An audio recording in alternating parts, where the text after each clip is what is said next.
future and life. Love is light must be within me, shine to the whole world, whole world.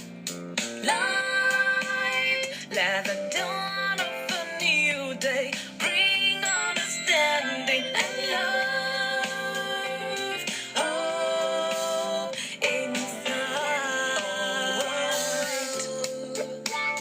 inside, yeah. Inside, inside, bringing hope and make you feel alright. Rainbow, the promise, the future and life. Love is light must be within me, shine to the whole world, whole world. Life, let the dawn of a new day bring understanding and love. Oh, inside, inside, yeah. Hello, I see you. Welcome. Inside, bringing hope and make you feel alright. I hope we are feeling alright. Yes. Rainbow, the promise, the future and Good evening, life. Judicialaya Peters. Thank you for Love joining is in. light must be within I me, see you, Seth. shine to Welcome. the Pretty whole woman, world, thanks for whole joining. world. I hope we are good today. Let the dawn of a Thank you, new Na. day Yay. bring How are you? I hope you're good as well. Oh, inside. Angela, I see you. JBL, I see you. Thanks for joining. Help share this live. Help share this live. It's a very crucial topic today. Help share to your friends, your followers. Let them be part of this talk today. I hope we're good. The start of another week, another month of December. Wow. Thank God. I see you. Please click down on your screen and share to all your friends. Let them be part of this talk today. It promises to be very insightful, and hopefully we will leave this platform today better. We go and self-reflect some more so we can be better. That's the whole idea. Minicent, I see you. Thanks for joining. Please help share the live to your friends. Let them be part of the live. I'm just waiting a minute or two. Ifeshayo, I see you. Thanks for joining. I hope we are good. This is day 2, the month of December 2024. I can't believe this year is gone. It's as good as gone. Wow, thank God for life. Regardless of what 2024 brought our way, God has been faithful. I see you. PJSO, thanks for joining. I see you. Nah, you are welcome. I hope you're good. Safi, I see you. Thanks for joining.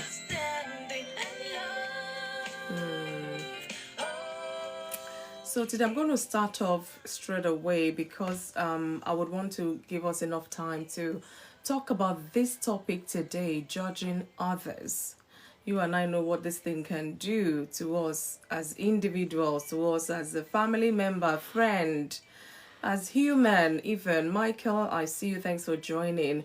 Hopefully we would kind of round up things today by 10:30, the latest.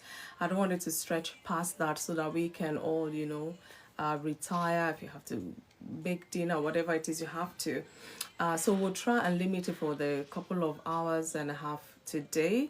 And hopefully we would gain quite a lot of insight so that, our lives can be better, the way we relate with one another, the way we behave towards other people, the way we want them to behave towards us. Because, these things tend to rub off on each on on us. We rub off on other people, they rub off on us, So if I'm rubbing off negatively on you, tendency is you rub off negatively back at me.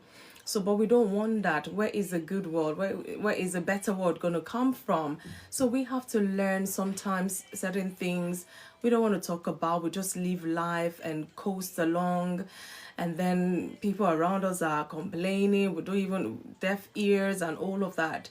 And that's why I always tell us to talk about certain things that affect us as humans, especially on Mondays here on Inside with FunmiRoyal. I hope our week is starting off good. Otherwise, we still have Tuesday till Sunday to be hopeful. Ola, I see you. Thanks for joining. I am Saria. You're welcome. I see you. Thanks for joining. Please help share the live to your friends. Let us be part of this talk today. Sound mind. You are welcome. In fact, these days we need to have sound mind in order to make this world a better place. Delight Property, you're welcome again. Good to see you. So I'm going to go straight into the topic, and you can take notes. Like I always say, I cannot cover every aspect, but I'll try to expand it as much as possible so we have better understanding.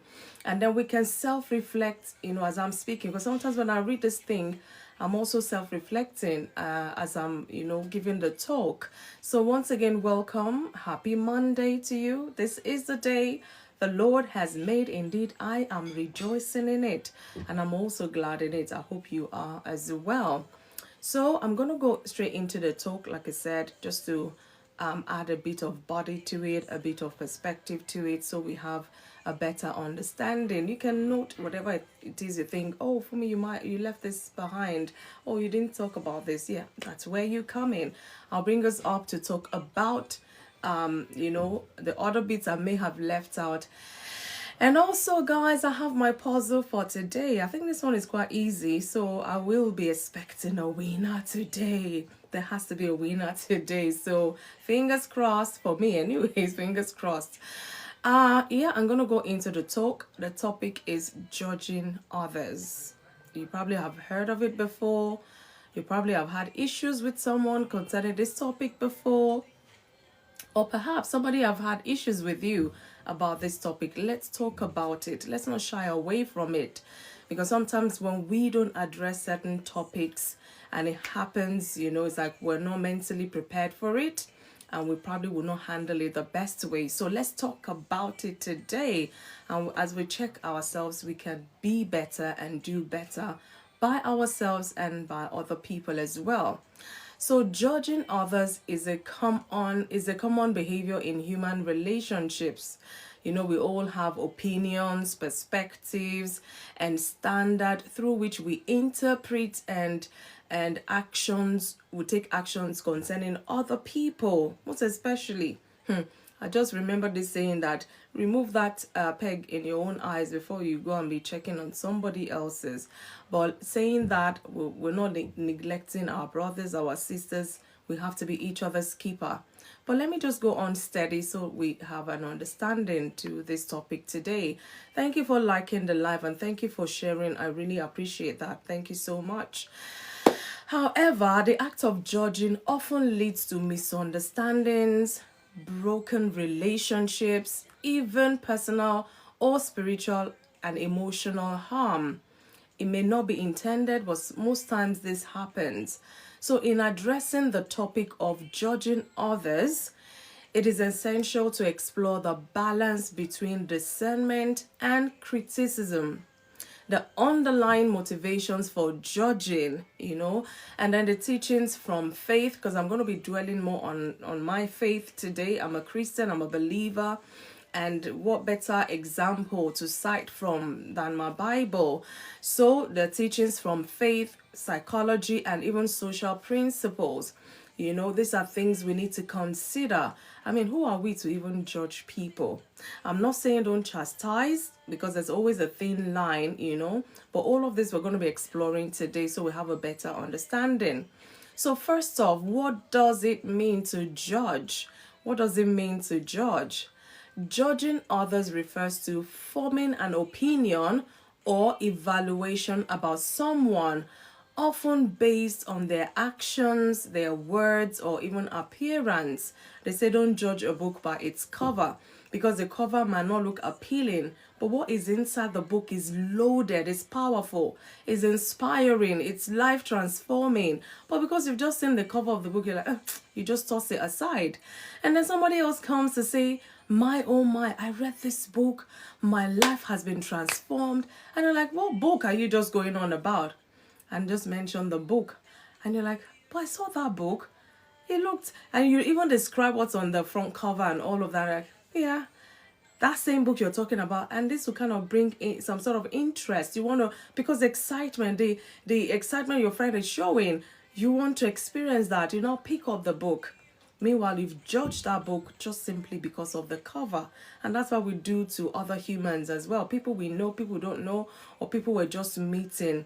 Never judge by action, sometimes appearance and all of that, because this judgment can manifest in two ways. You know, when it happens, the first way is constructive judgment, that is encouraging growth or improvement with positive intentions. So we have to really be mindful when we are judging others, even though we're not meant to. That's why I said there's always a thin line. And if you don't, judge constructive judgment, you will do critical judgment. And this one is a no, no, no. Condemning and belittling others, often leading to shame and conflict. Because sometimes we just say things because we feel we know better. Or because we feel, oh, we have an upper hand. You just say, no empathy, no sympathy.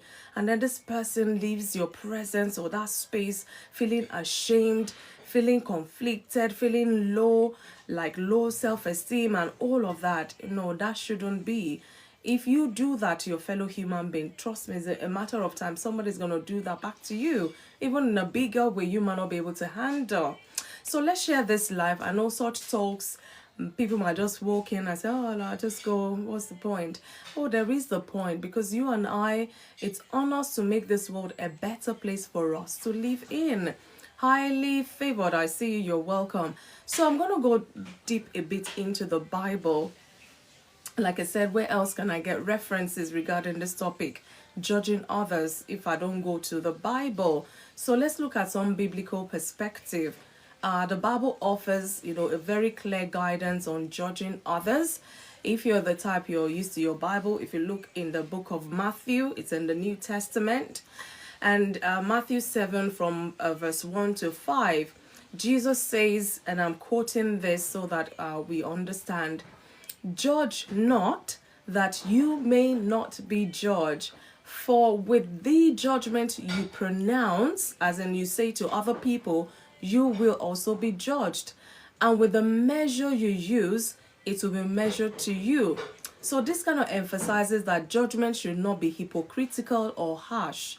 Because, the way you judge someone harshly, you will be judged harshly by God knows who as well. These things are just the law. It's what happens. It's our reality. So I'll be mindful when judging people.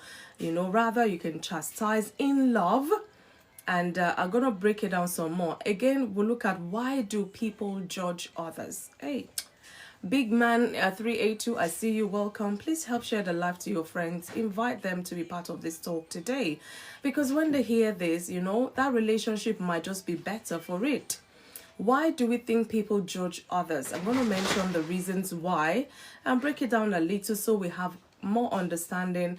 And then if we're the type that we find ourselves doing this, at least we can change our ways. We can, change is inevitable. We can always change. Don't say, oh, since I was born, this is how I am. This is how I will be forever. No, you can do better. I can do better. Penda, I see you. So why do people judge others? They judge others because of their insecurity.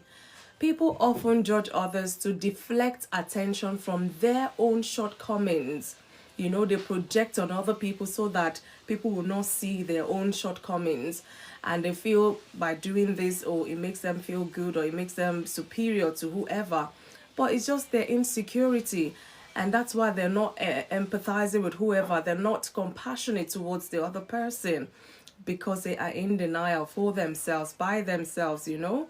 Again, another reason why people will judge others is for cultural biases. I'm telling you, the societal norms and prejudices can shape how we view others.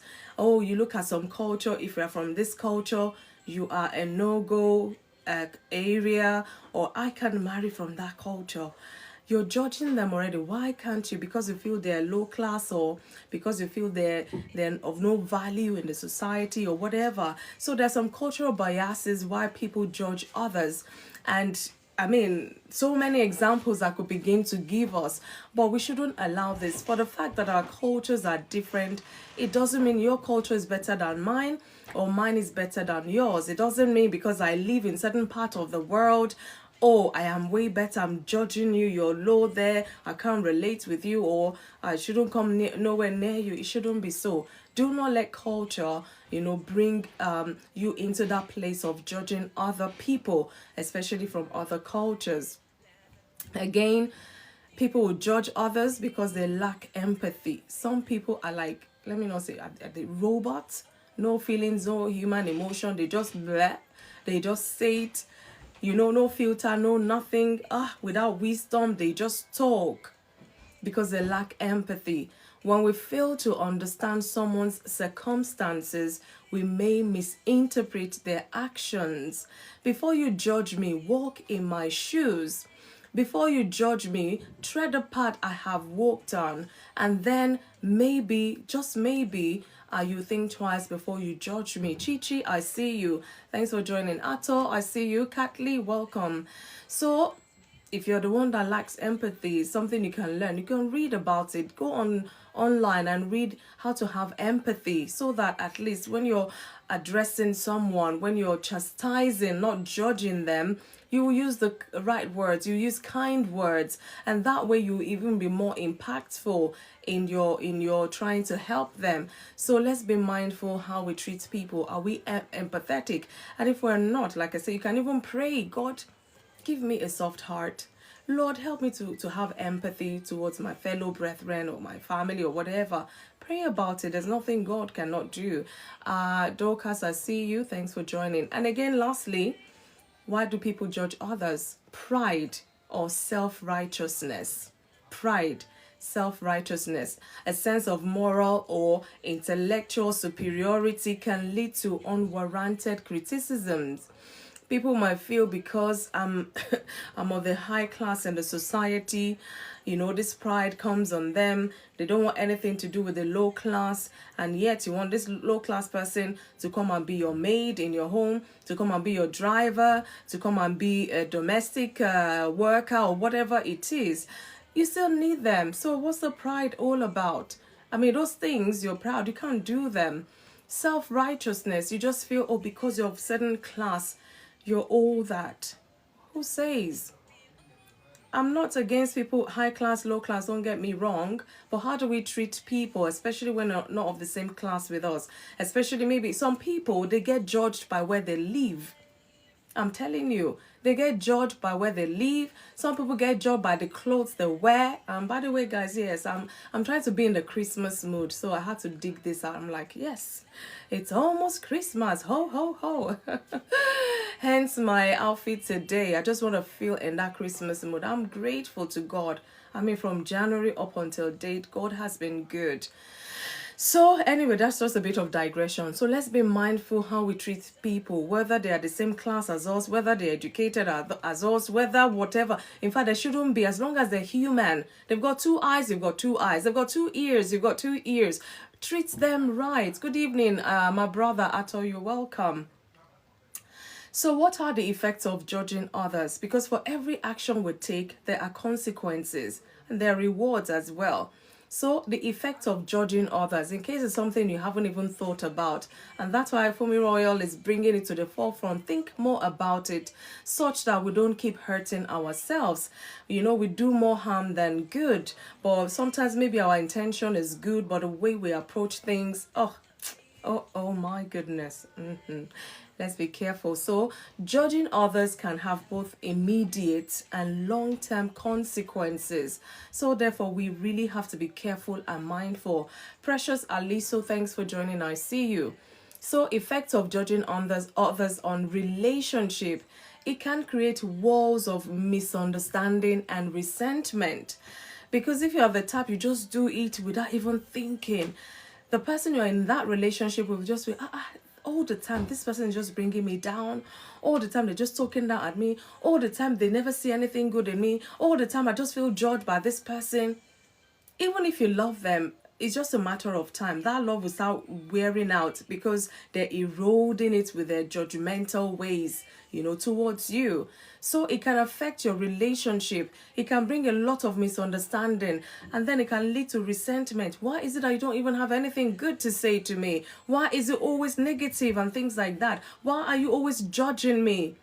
And then you will get to your break point. You might even break off with that person altogether. So these are the effects of we judging ourselves or judging other people. Again, on the individual that is being judged, it may lead to feelings of rejection, shame, and inadequacies. And not that they're a bad person or they're bad, but just maybe one, because we all have our weaknesses. I'm not perfect. I always say that here. Don't think because I'm giving this talk, I'm all that. No, I'm doing this so I'm helping myself even when I'm doing it, apart from the fact I have to be here. I'm on assignment, guys. That's the number one key reason. But when I give this talk, I also search within me. I reflect about it before, during, and even after.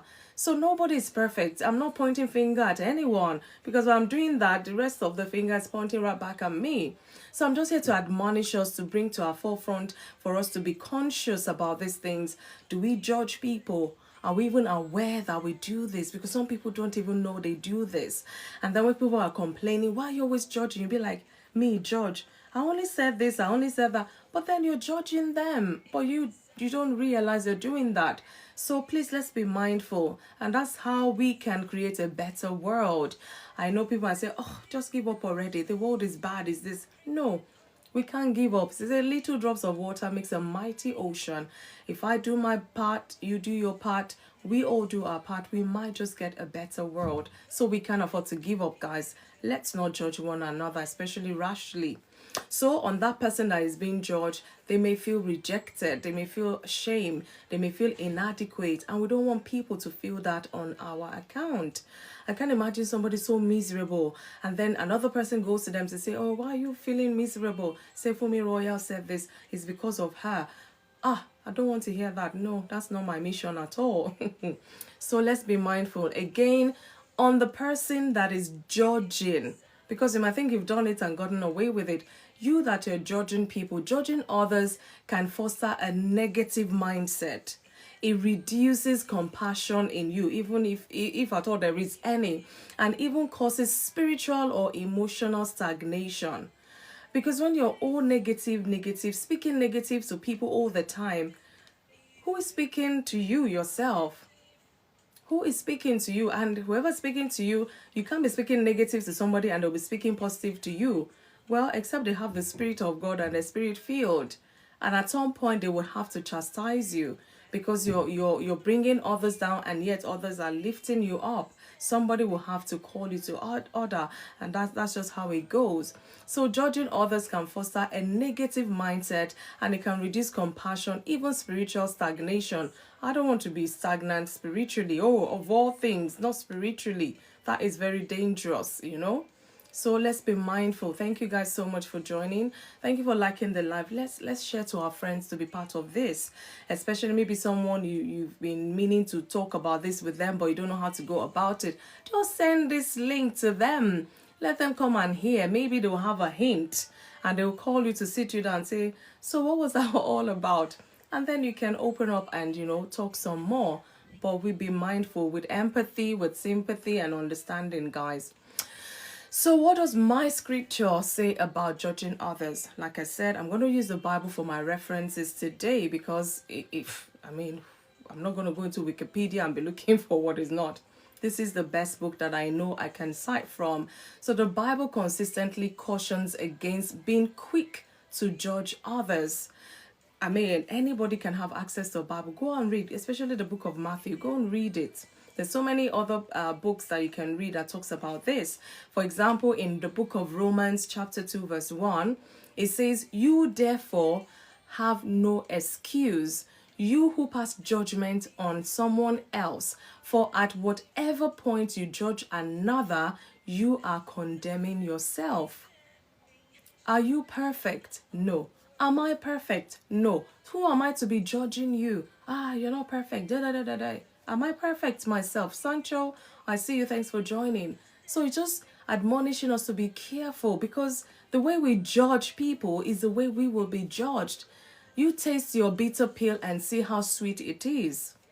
Again, another book of the Bible, in the book of John, chapter 7 verse 24, it says, "Do not judge by appearances, but judge with right judgment." So there's something called right judgment, that one that will not hurt your fellow human being, that one that will not make them feel condemned, that one that will not make them feel shame. Say, judge with right judgment, if at all you must judge. Of course, we know in the world we have judges when people are convicted and all of that. That's not what I'm talking about today. Those ones, that is their job. Otherwise there'll be chaos in the land if we don't have them.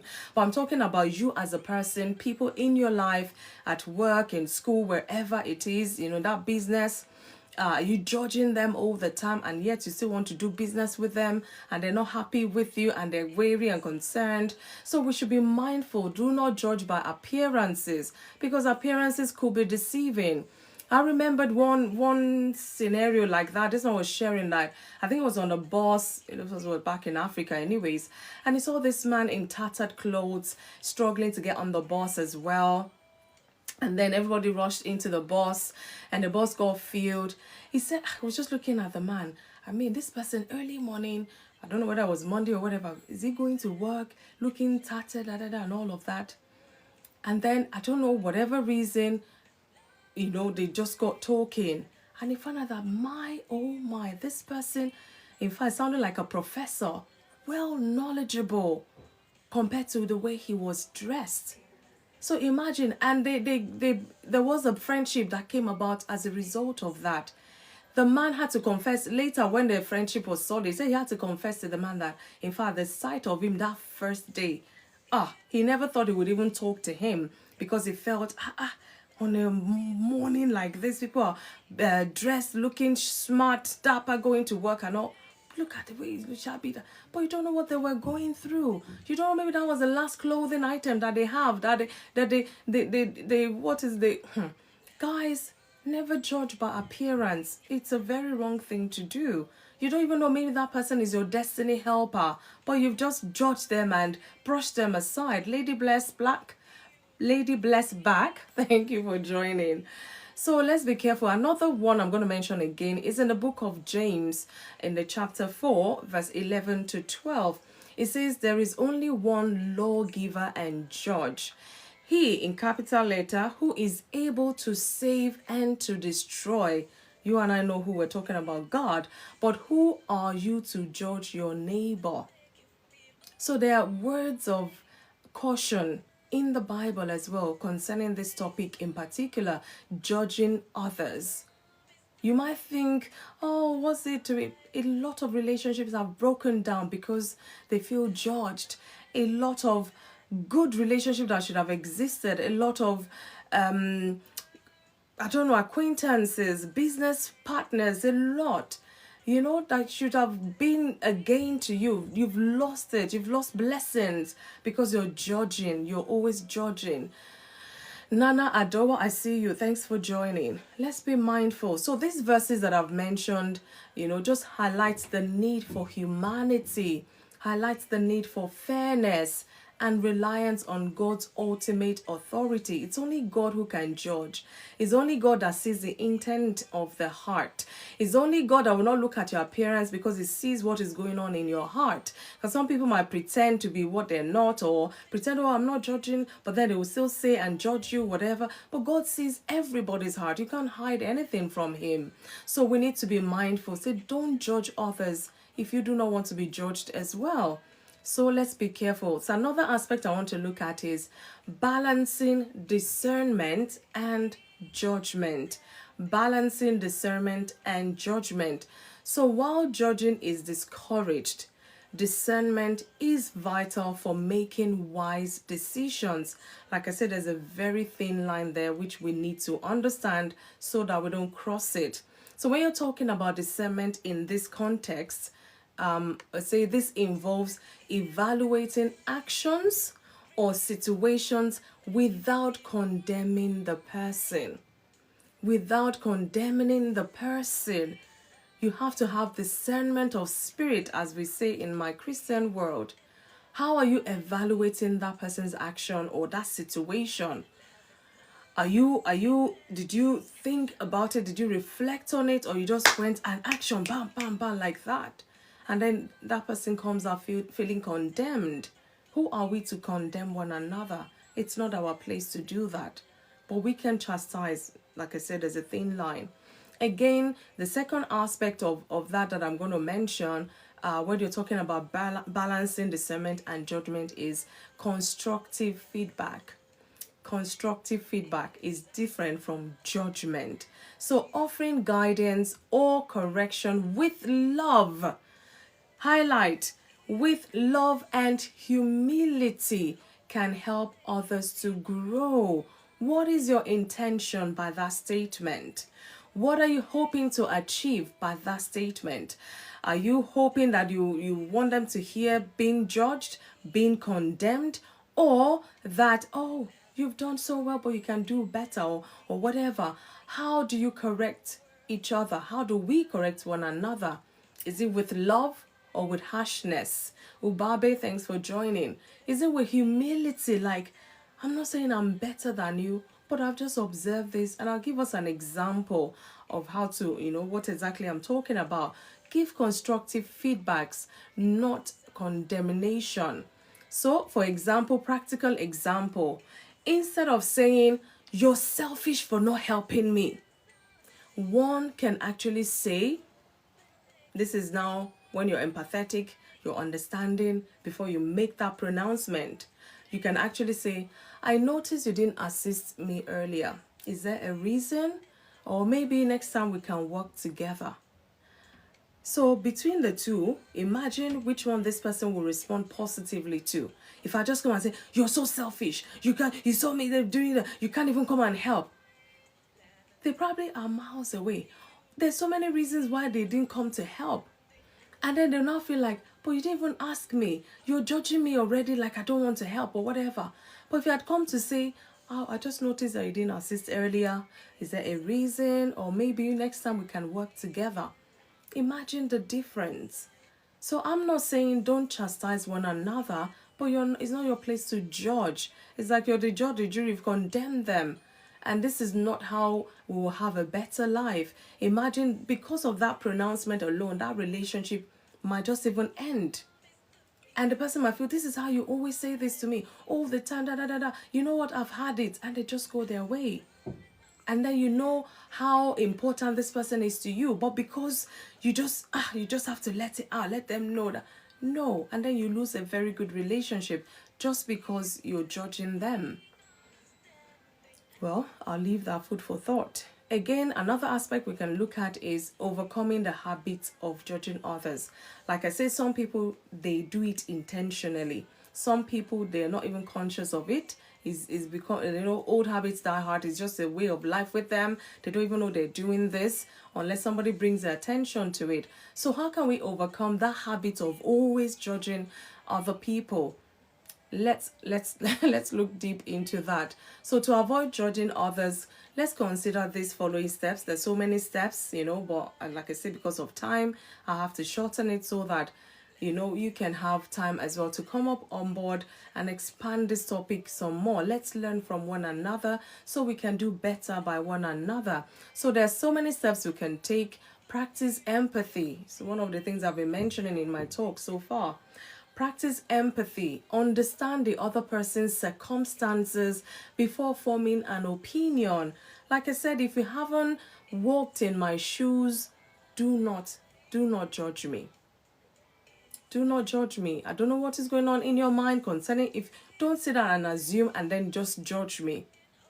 If you don't understand what I'm going through that has led to this way of me you're saying right now, do not judge me. Rather, be empathetic and try to want to know, like genuinely. And then maybe rather than condemning, you might even have words of wisdom. So let's practice empathy. I mean, intentionally now, consciously, guys. Again, another way we can overcome that habit of judging others is self-reflection, which is what I always mention. Let's self-reflect. As I'm giving this talk, let's self-reflect. Check your relationships. Is there anyone that it may seem like you always judge this person all the time? Maybe that's why your relationship is never going forward.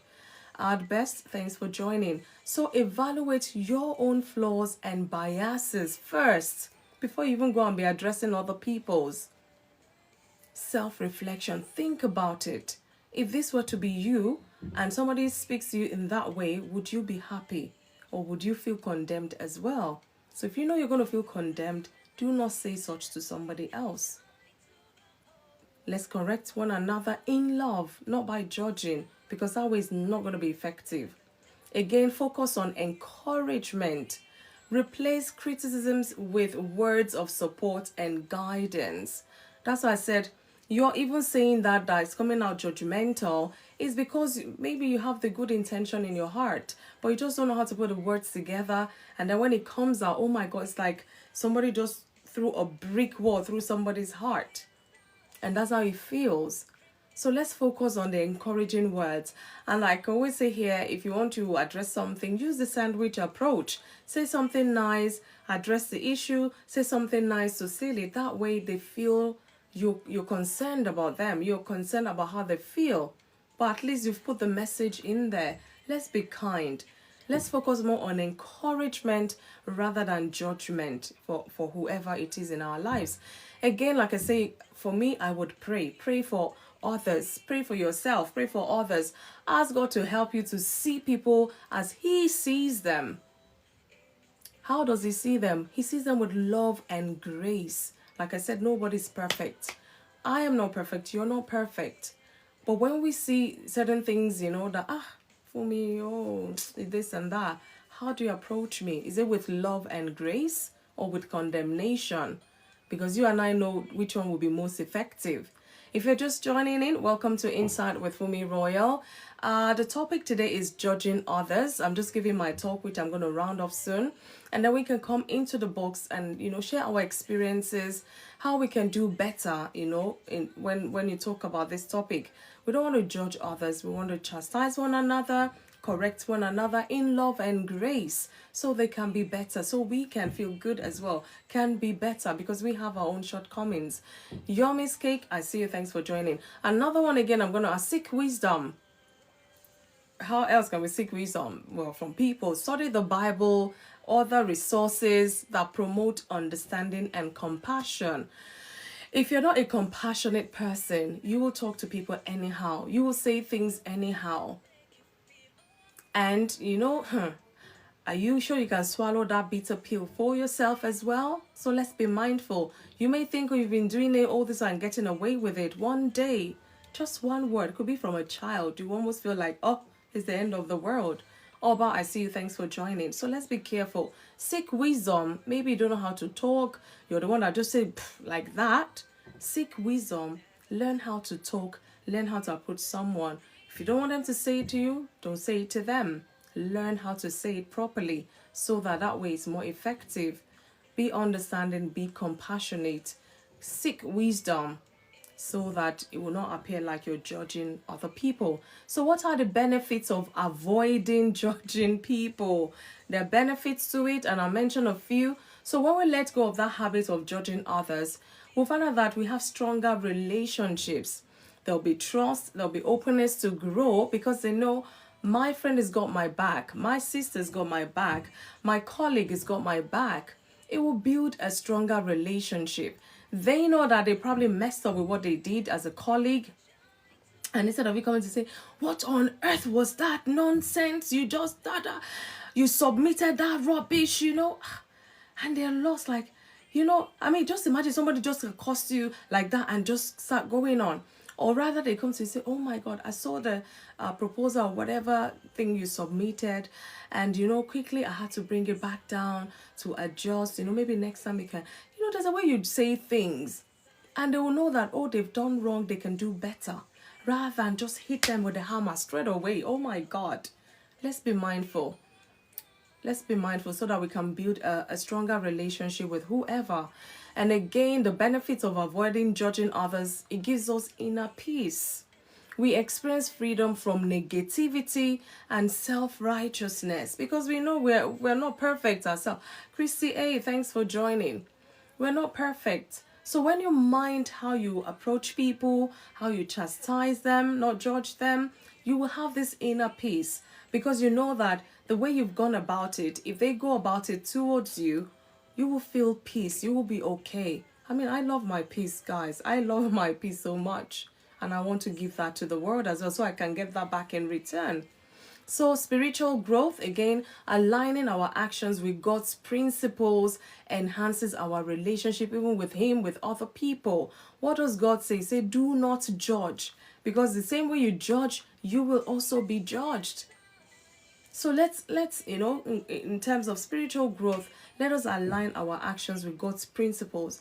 How He say we should, chastise in love, correct one another in love. He didn't say don't correct, but in love, with grace. That way it's more impactful, it's more advantageous that way, Again, positive influence. These are ways, we can do away with judging other people.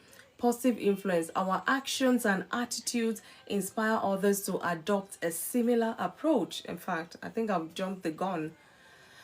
If I'm putting out, correction with grace and love, of course it will come back to me.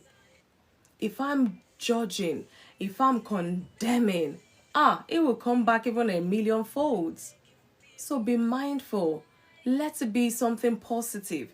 Let your chastising, let me not use judgment again because we're not here to judge anyone. Let it be a positive influence on that person so that, it can come back to you. They will positively correct you in love and grace as well.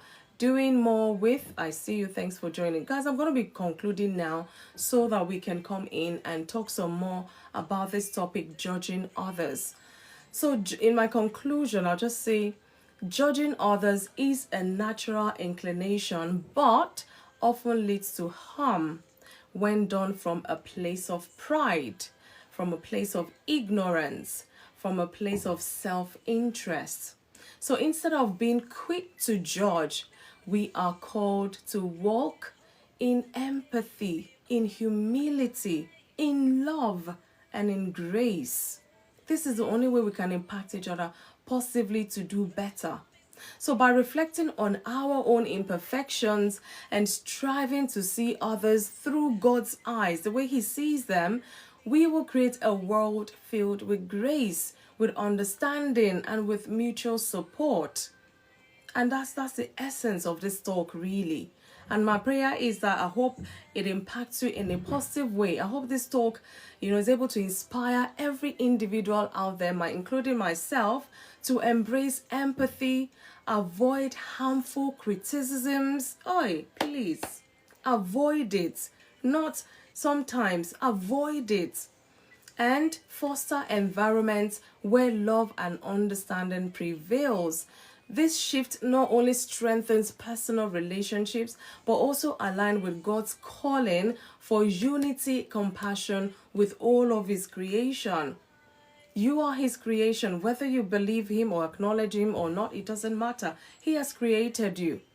And, this is how He would want us to deal with one another, relate with one another, with unity, with compassion, with love, with empathy, with sympathy, and all of those good things, and not condemnation, not judgment. Mark, I see you. JBL Beauty Fashion Craft, thanks for joining. So this is the end of my talk today. I hope it's been of benefit to you. And the one question I'm going to ask us today is, Is judging others beneficial? Is judging others beneficial? Thank you, guys. Rainbow, the promise, the future, and life. Thank you for liking the Let live. this light that's within me shine to the whole world. I see you. Thank you for joining. Ruth, I see you. Evangelist, I see you. Thanks for joining.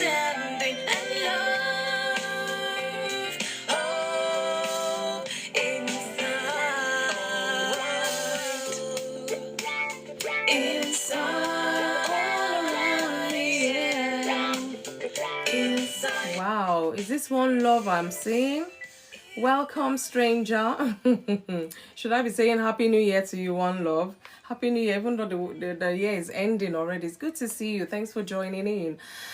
So, guys, that is my talk today on this topic, judging others. Please send an invite. Let's talk some more about this. Let's expand it some more so we can have more insight. And then we can go back and self-reflect and think 2 times, 3 times, 4 times before we judge people. It's very important we relate with one another. We're not always right, we're not always perfect, but how do we, chastise one another? Is it in judgment, condemnation, or is it with words of encouragement so we can do better?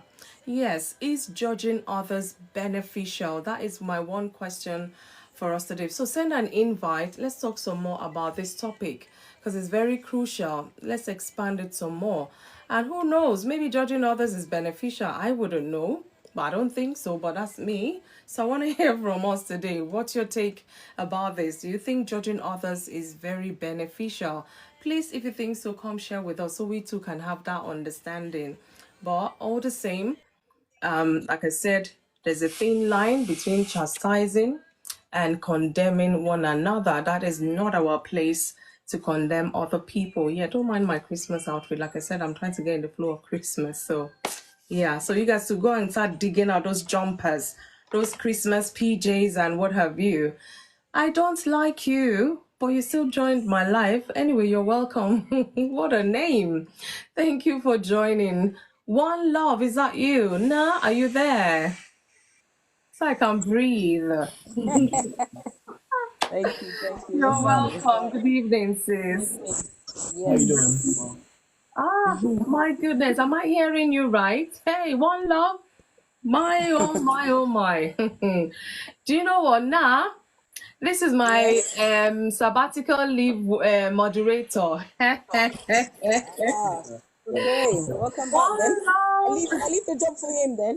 Can you imagine? Hey, they say one love keep us together, but I don't know how together we have been recently. No, I'm just kidding. I've just been busy. I know we all are. We all are. Yeah, So we one are. love meet Nakoko, my newest moderator, and she's been doing an amazing job. Oh, you people that you're busy, busy. She's also busy. If I tell you her itinerary, my goodness, you know. But thank you so much. I really miss you though. I hope you're good. Yes, I am. I missed talking to you as well. Oh, see, I miss you too. But you have to be intentional to be here. Even if it's for 10 minutes, I'll say, I won't love so by today. Thank God, I'll be grateful. But I also, understand. I do understand, of course. No, I'm not judging you, please. I am not judging. I'm correcting in love with grace. Nice. It's telling you she's missed you. That's what it is. It's coming from a place of I missed you. Love. Yes. Well, thank you. Thank you for the introduction of the topic for everybody. One love, are you free to share on the question, which is judging others beneficial? I will just sit back and listen before I can say anything. Okay. All right. That's fine. No problem. Yeah. Sorry, yeah, are you able to bring people into the box, or is it only me that can I don't do know. that? How do I do it? I don't even know if I'm able to do it. I can't see anyone. Does So it show can up you on my see the face? guest? Can you see guests? That icon of a people's head, kind of. Hold on. People head, yes. Meeting. Do that No, the one. guest. It says plus guest. No, it just says request, and then isn't the boxes? I can't see any plus guests on you. No Yeah, members to this I list. should think. One Love, are you able to invite people to the box? Let me check. Hello, A13. I see you. I hope you're good. Oh no, I'm not able to do that. Yeah, it's not allowing us. Okay. I should think. Oh, thank you. I should think my moderator should be able to do that. But I'll have No. to check the setting. Yeah, so I just wanted to find out today because I always keep forgetting. But yeah, it's all good. Thank you. I'll have to check the setting and see. Yes. And give us lesson how to do that. Okay. So where were we? Oh, we've got someone else join. Yeah. Hugo. Hi. Mhm. Good evening. Good evening, Ugo. Oh, Thank you. are Good you able to talk where evening. you are? Good evening. There you are. Good evening. Oh, Are you thank able to you, speak One where Love. you are? Yes. Okay. So, were you here for the talk about judging others?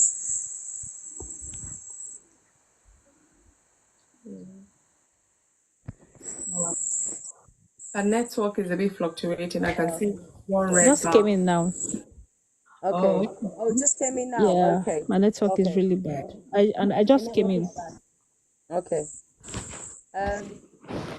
Yeah. So we're just talking about judging others and how to avoid making assumption.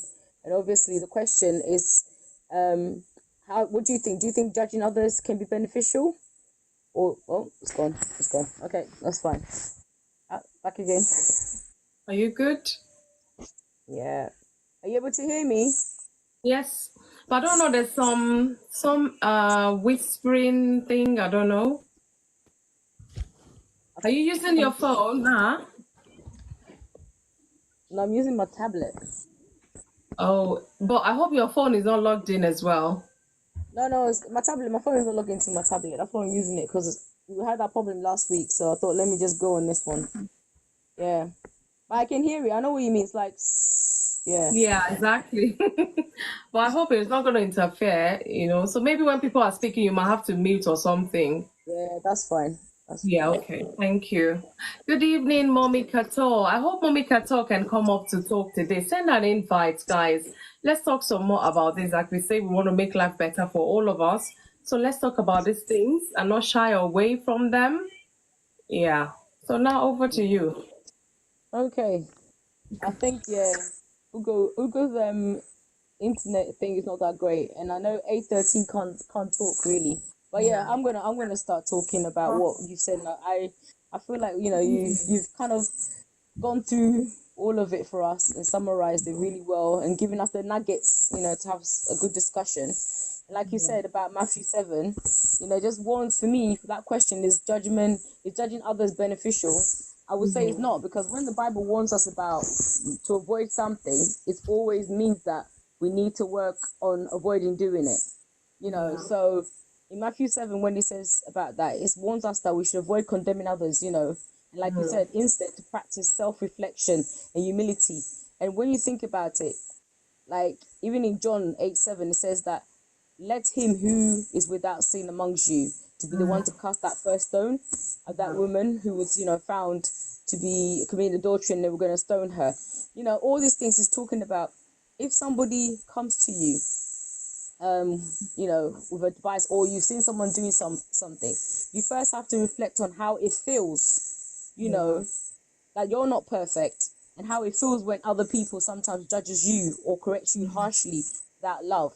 And I think when you first start off with that place of self-reflection, then you know how it can feel and the negative impact that has on you, and even on when you've done it to other people.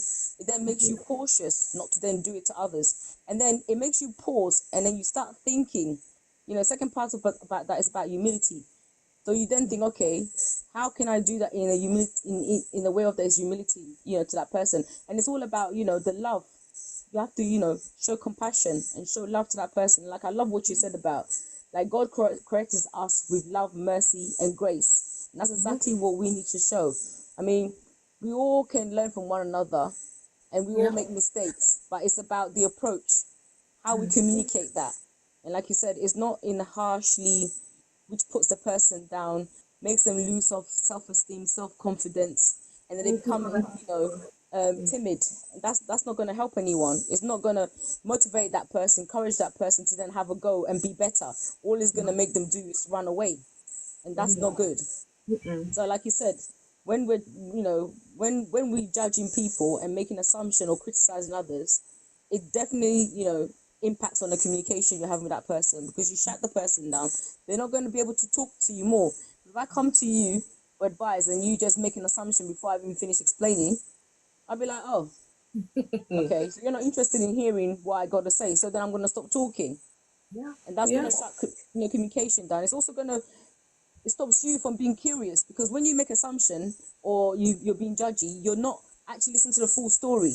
And that makes you, that hinders our relationship, and it's going to cause a negative impact between me and you, and how we're going to move on from there. So And now assumptions are never positive. Never. I'm telling you, because it's all in your own head. And I think, like, I always have this allergy, like, if you think about the world is like, it's round anyway, that's what they tell us, it's round. And if you think about it, your view, where you're standing, what you're seeing is completely different from somebody else.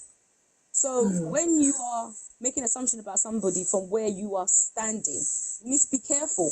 You need to actually ask enough questions to understand where that person's coming from. And I always have this view, when you meet a person, get to know that person.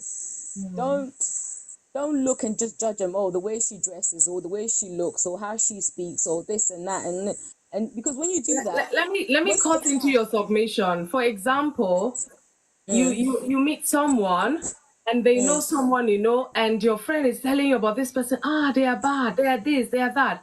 But you to start behaving funny towards them. You're judging them. You haven't heard from them. You don't even know them. Just because somebody have said this, you judge them and you're keeping them at arm's length. And you don't know you're losing a good relationship at that. A good friend, or a good possibility, someone who could help you, someone you could learn from, someone, it's definitely what happens. It's definitely what happens, in life. And, you're losing out. And I think when we make assumptions, we forget. It's not only that we lose out as well. It's not just the person that we're doing it to. We lose out because, like you said, we lose out on opportunities. That relationship could be the best relationship with you, that friendship. But because you made assumption, you shut everything down. You're losing out. So we shouldn't do it for those reasons. And I also feel like when we start going into ourselves and we're self-reflecting, and we notice like how that negative impact of being judgy, honestly, it really does stop you before you even say the word. I mean, the thoughts will always come in your head. I think we're human beings. Judging others or having those thoughts is natural. Anyone who says they do not have those thoughts are lying. No, they're not being real. Stopping yourself and going, let me be more curious and find out more. Let me get to know this person. Like you said, someone telling you about somebody, they're this, they're that. No, you'd be like, okay, that's fine. That's your experience. Let me find out for myself. Exactly. Let me be curious enough. Thank you. Find out for myself. And I mean, like, I honestly, I just feel like we need to be more curious about getting to know people. And if we view relationships and people as opportunity to grow and learn, why would you want to hinder yourself when you're meeting someone or someone is telling you something you get to learn out of it? That's just you just want to stop yourself. It's a good thing to learn and from different viewpoints and stuff. So definitely, I mean, there's this a quote that says, "Stop judging others by what you see, because what you see is what they want you to see." And I love that, because this thing, when you think about it, what they want you to see, sometimes somebody can come to you for an advice. Yeah. Even in that situation, you haven't heard the other side. Do you see what I'm saying? You haven't heard the other side. So you can't actually give them 100% advice. Based on, it's one-sided. It's one-sided. So you always have to make sure, caution yourself. I always caution myself. Like, I'm like, okay, so you said this happened, no. But because I've not been able to talk to the other person, ask their side of it, I'll just be like, disclaimer. I'll be like, okay, following what you've said to me, And if I'm able to ask questions and say, okay, when you said they did this, what did they do? What did they, and when emotions are heightened, people are likely not to see all those things. But when you then say to the person, from what you've said, I've not been able to hear the other side. This is what I think you should do. And I think when you do it that way, it kind of brings the temperature down. The person understands, oh, this person is wise because they're not, putting fire into the whole thing, saying, yeah, she's a bad person. Yeah. They come in a situation down and say, let the dust settle, go back and, maybe when things have come, go and ask them this question because when the heat had happened, you didn't ask them this. Maybe go back and, like you were saying about how you frame things, maybe ask them why is it that they're not able to, help, or what is preventing them from helping you, or just say, I actually want you to help me more and I feel like I'm not getting that help. Is there any reason, just have a conversation rather just making assumption, oh, you just don't want to help me, you just don't like me, or you just don't, because when you make those statements, it's those statements that is the problem. Avoid statement when you're in a heightened emotion. They say our words are like egg. Once you bring them out, Yes. once it breaks, you can't put it back together. They've heard it, they cannot unhear it. That's it. Yeah. They cannot hear it. So it's about avoiding those statements rather than be curious and ask questions. There's another one that says, there's a statement that says, before you assume, learn the facts. Yeah. Before you judge, understand why. Before you hurt someone, feel. That's that self-reflection. Feel from you. And it says, before you speak, think. And I love that because when these things come into your head, it actually stops you in your tracks. And then you can do damage control, Yeah. Like you said, none of us are perfect. So, you can't judge somebody until you are perfect. And the reason why it tells only God can judge us is because He knows everything. He's the one that is able to see all the circumstances around anything. He's the only one that can make that judgment. And we don't have that ability. So therefore we cannot judge. So I don't believe, I don't believe that being, judging others can ever be beneficial, to be honest with you. Okay. Not without love. Yeah. Thank you. Okay, so yes. Let me see. Is anybody else yet? Maybe Ugo might be ready, or one last. Ugo, yeah. Hi, Ugo. Are you able to speak? I might just type in the thing.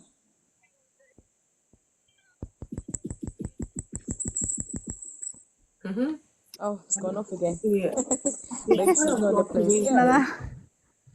Hi. Hello. Hi. Good evening. Good evening. Evening. So Nana, you've heard me what I've said. Yeah, go on. Sorry? I was saying you've heard what I've just said. Were you listening when I was talking, B? Yeah. You've actually said everything. The truth is that you've actually summarized. Yeah, that's the truth, because that's exactly what I wanted to say, because even the Bible said, do not judge, so that you self will not be judged. No, most people, a lot of people, they tend to judge people. Maybe someone did something and then you are judging and you've not been in that situation. Forgetting that if peradventure you find yourself in that situation, you might even do worse than the person. Who knows? Yeah. So my own submission is, do not judge.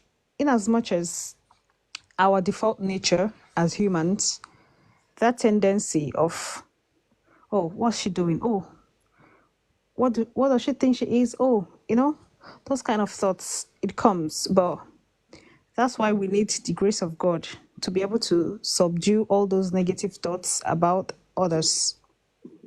And you can never know. You might, just like you said, you might not have heard the whole story. Just like the blogs now, just like in the internet, for an example, the blogs, they put out things they want you to hear, put out things they think that is going to sell their market. And then everyone carries it and then start judging the people, start judging whoever the news is about without trying to find out what exactly, because sometimes they might even edit the video. Let's say it's a video clip and then they will edit it and then they'll put up a part they want you to see that will portray the person in a negative light. So just like you said, Nana, cocoa, right? Just like he said, firstly, do not judge. Just like he said, Nana, na cocoa, right? Just like he said, firstly, do not judge. We need to hear the whole story so that you don't go by giving an advice in a negative way. Get because you might be giving someone an advice on what to do without hearing the full story, and then you wouldn't know that you're actually pushing the person further away. Yeah. So you've actually said everything. So I'm basically running around what you've already said. Just trying to chip in my own words, one or two. Okay, so do not judge so that you self will not be judged. So that mercy can also find you. Yeah. That's all I have to say. Thank you. Man, thank you. Thank you for that. Looking for it. Oh, yeah. Yeah, can you hear me? Yeah, sorry. I turned my mic off so that the noise I thought would help. Did you notice the noise? Was it better? Oh, it was better when she was speaking. I didn't even realize you turned it off. Okay. That's fine. Okay. Yes. So yeah, I mean, it's funny that it's such a simple thing. We all know that we shouldn't be doing it. But like you said in life, everything is about being intentional. It is something that you have to work on it, you know. You have to work on it daily, you know, not to be that way. Because like you said, it doesn't help things. It can make things worse. You know, make things worse. And what's the benefit in that? Yeah. Okay. Ugo said, I'm not much of a public speaker. Oh. I always shy away from speaking. Well, at least you haven't turned your camera on, so I wouldn't even see you. So you can't be shy. At least it's only the mic you're turning on. But thank you for at least coming up and having that boldness. Thank you so much. So I'm gonna, whilst we're waiting for others, I don't know if One Love is ready. I'll just put the puzzle in for today. Okay. Let's see. There you go. What is the puzzle for today? It's very easy one. I'm as light as a feather, yet the strongest person can't hold me for very long. What am I? What am I? That's a deep one. Okay. Wow. Yeah, that's the puzzle for today. I don't know. One Love, is he ready? I don't know if he's opened. I'm here.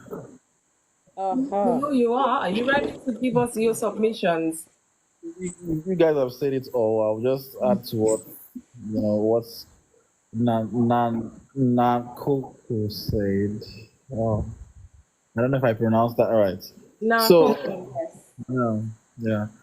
All right. So the point is, judging others and living by assumption has more disadvantages than benefits. Okay. Yeah. The truth is, a lot of cases of jungle justice has been a case of, judging others. And what people tend to forget is having to judge a thing. From the dictionary explanation of what judgment is simply having an end result to a case after listening to both parties. That's why when you go to the court, they have a judge. You understand? You need to listen to both parties before you can be able to judge. You understand? So that's the first, disadvantage of having to judge on your own. Because when you judge, you don't hear from the next person, but you just take laws into you, and you now assume that whatever you were told is right. So it has a lot of disadvantages than than advantages, and it has caused more harm than good to a lot of relationships. For instance, you see a man that probably he went to maybe you saw a man coming out of a hotel, and the first thing you do is to tell his wife, okay, I saw your husband in a hotel with another woman. Now you assume he went with another woman because the first that comes into your head, the first that comes into your head is when somebody goes to the hotel, he's going with a woman. So you now assume that he was with a woman, even when you did not see. And now the woman digests this thing and be like, oh, that's true. My husband was not around by 5 p.m. she's right, and start having internal issues. You know, the lady assumed, that's where assumption come. The person that saw assumed he was with a lady. Now you judged the wife of the man, now judged by what she heard. You know, thereby causing conflict. So I feel before you judge and before you assume, I'll put it this way: before you assume, get your findings right, and before you judge, listen to both parties.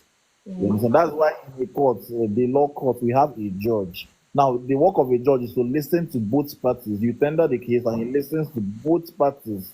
So that's a real definition of judge. So if you really want to judge people, then why not just, listen to both parties, or probably, get your findings right. You understand? So it's very wrong to judge. It's just like the normal saying, judging a book by its cover. I went to visit a friend a certain time. I drove a friend to see one of our old schoolmates. So when we got there, the road to his house was bad. Some of them started saying, imagine, this guy, they live here, blah, blah, blah. When we got to the compound, the house, like his house was looking at the outside. It was not even really looking nice.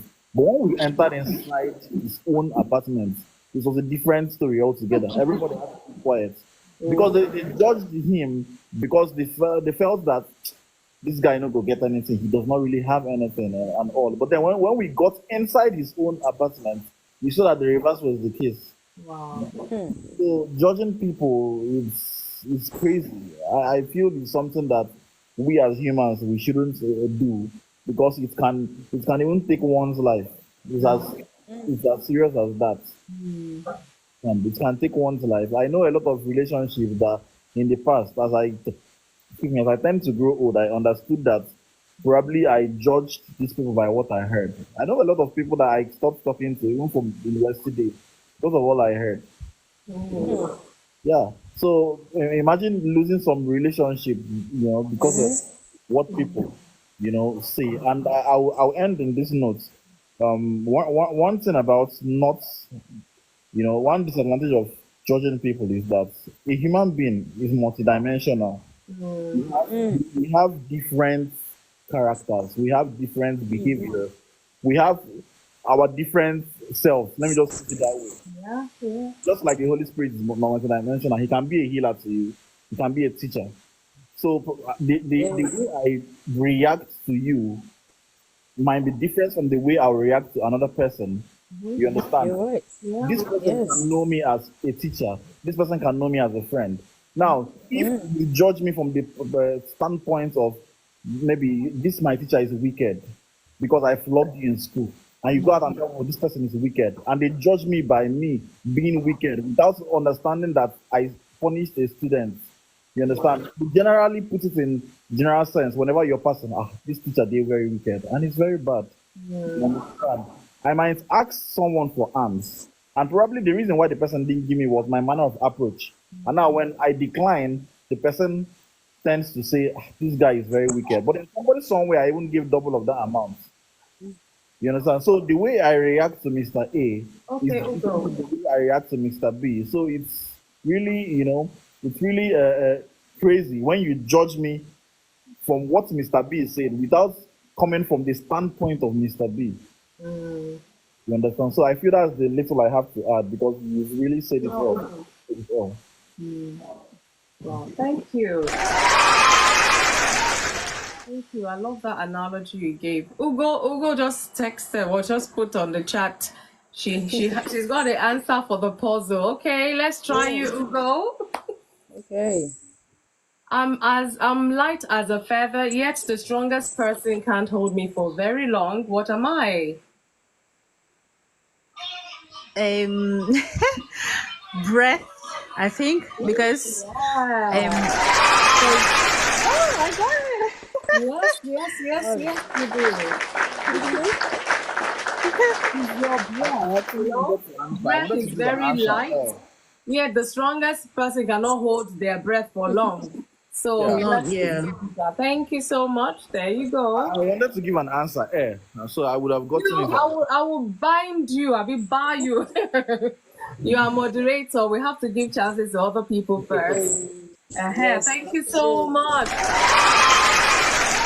Breath is your breath. Yeah. No matter how strong you are, no matter how long or tall you are, you can't hold that breath for very long because you're not designed to do that. So thank you for that, Ugo. Thank you, thank you. Yeah. Thank you, One Love. I mean, something that you said that is so true about how we show different sides to different people.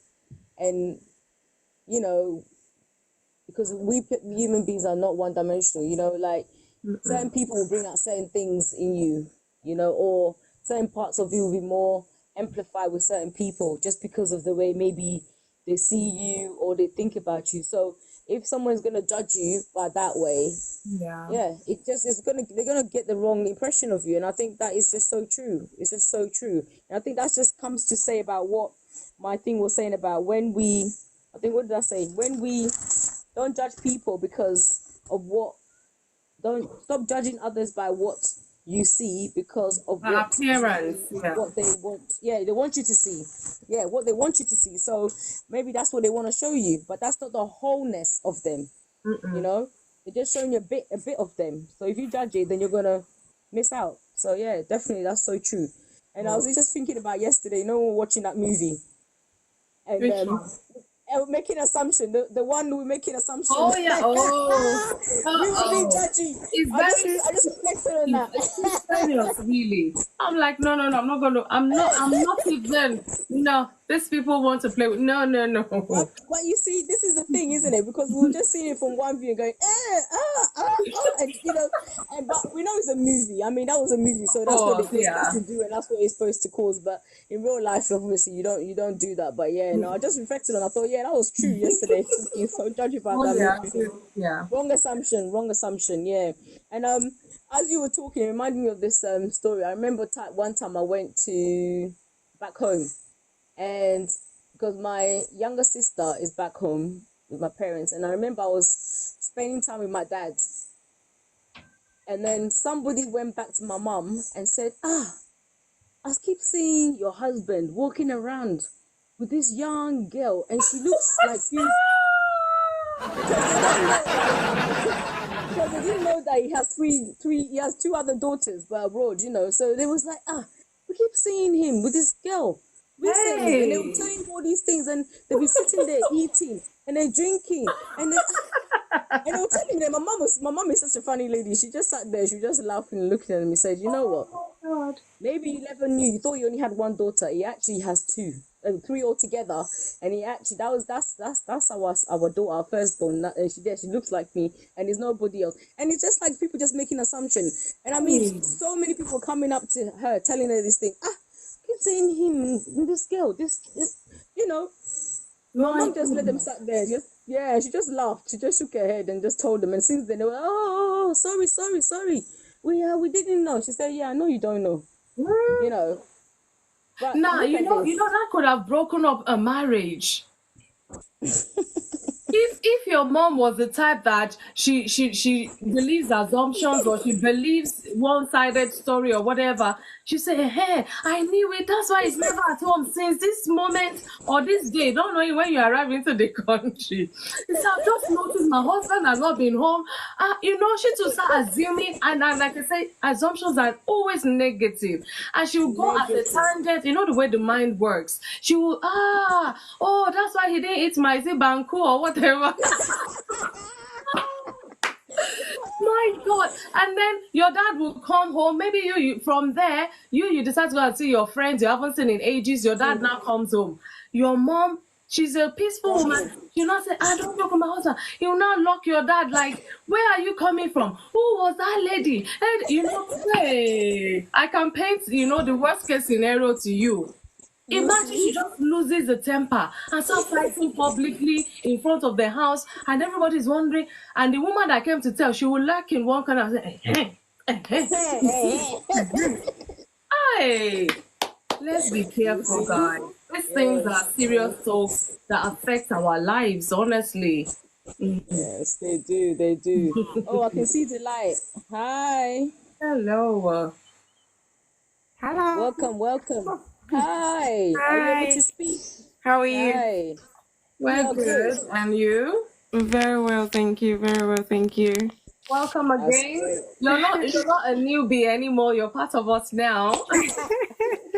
No You're more newbie. welcome. Yes. Thank you, thank you, thank you. So we here at the beginning of the talk. Yeah, at the start, then I had to go and then came back to Okay. rejoin. Yeah.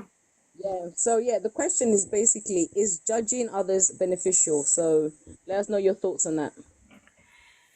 I would say judging others, it's often what's the right word?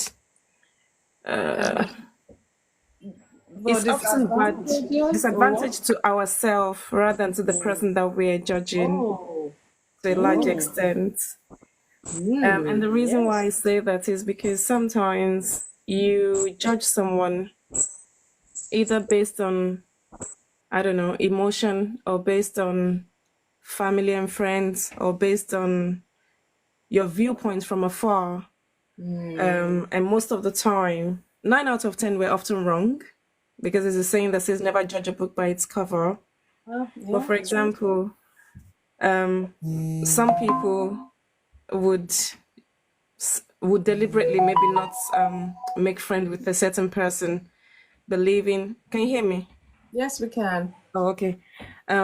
Believing that, for example, maybe someone within their family had a fight with another person, and they're saying how horrible that person is.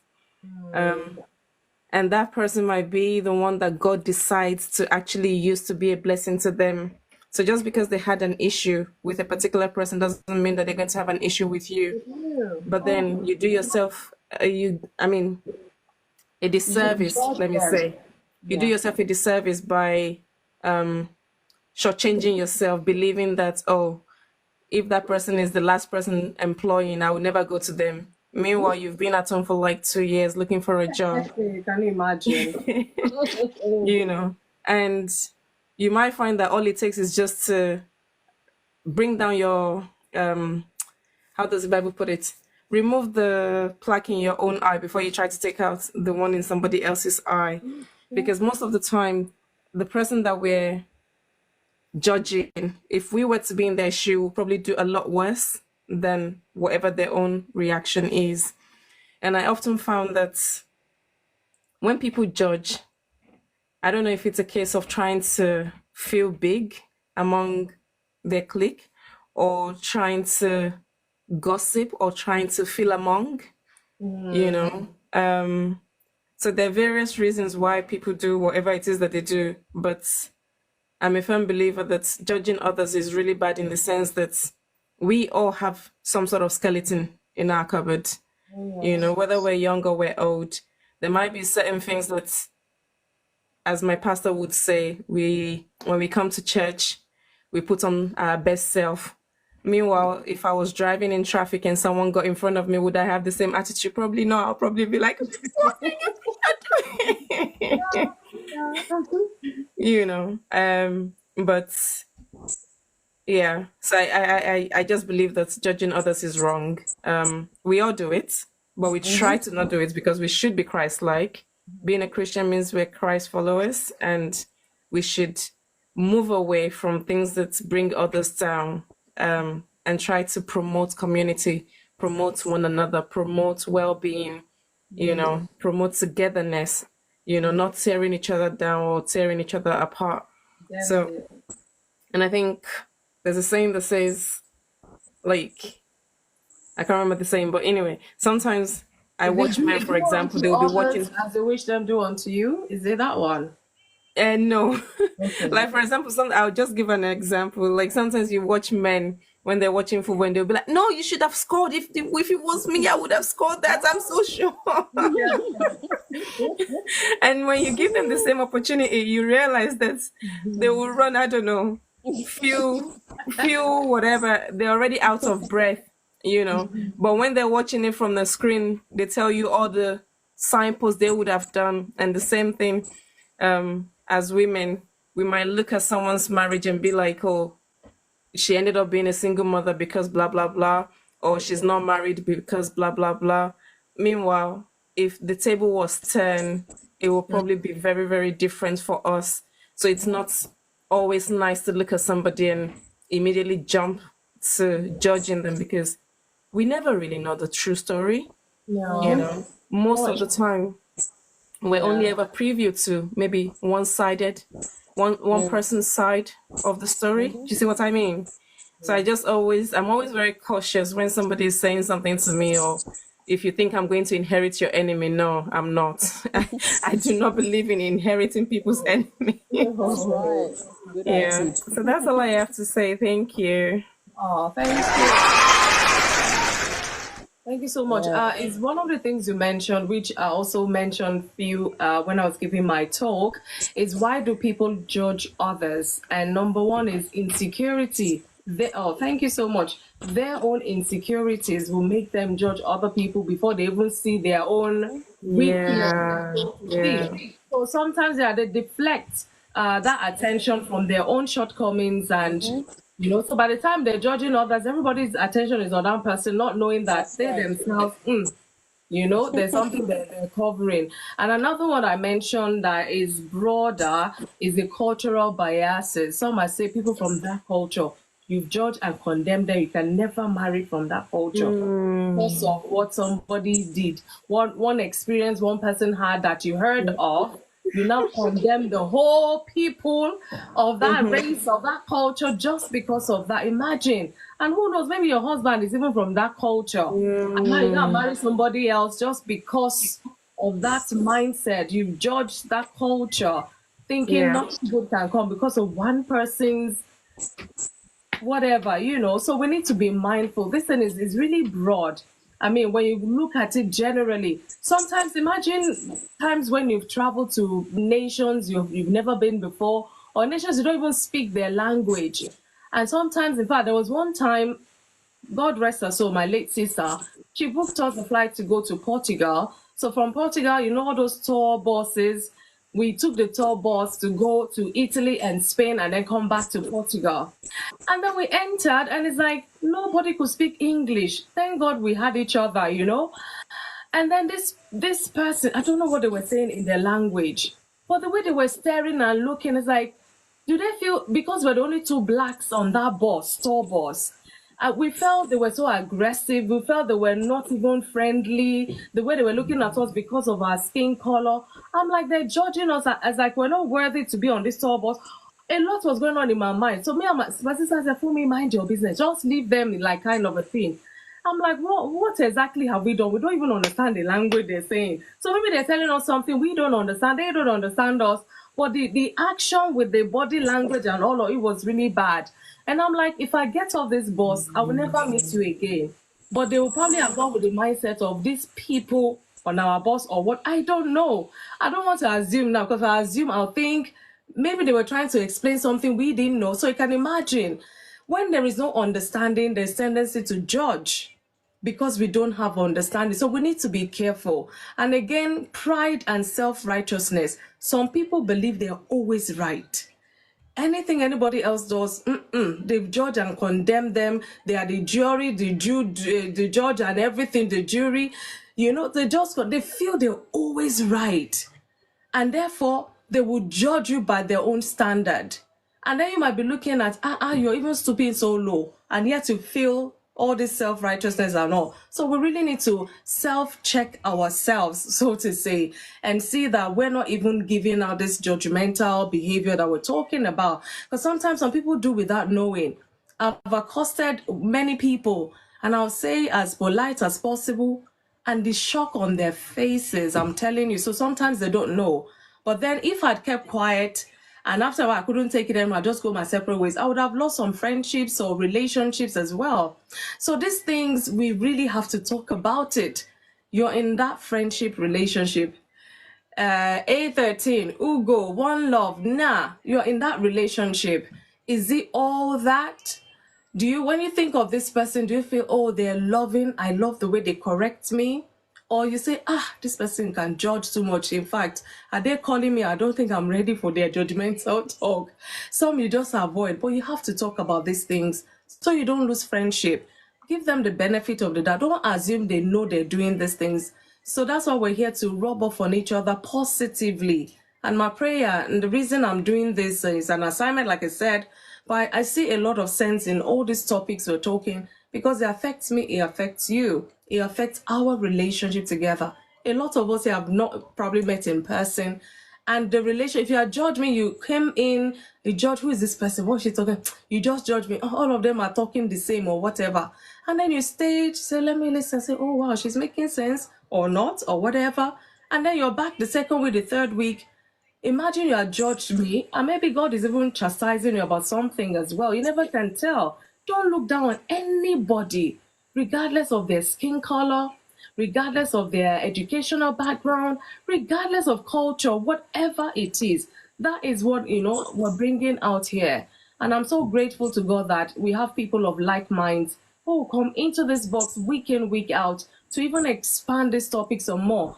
It makes it real. When you share your experience, when you give your submission, even I learn because I don't have, like I always say, even if you give me 10 hours to talk, I will not cover everything. You still have to come and cover some aspects. So, guys, thank you so much. I'll hand over back to you now.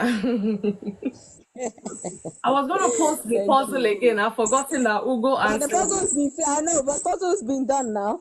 Because I'm always bringing it back every week. Like, this is the first time 1 week is gone. That's why I said it's an easy one. So, yeah.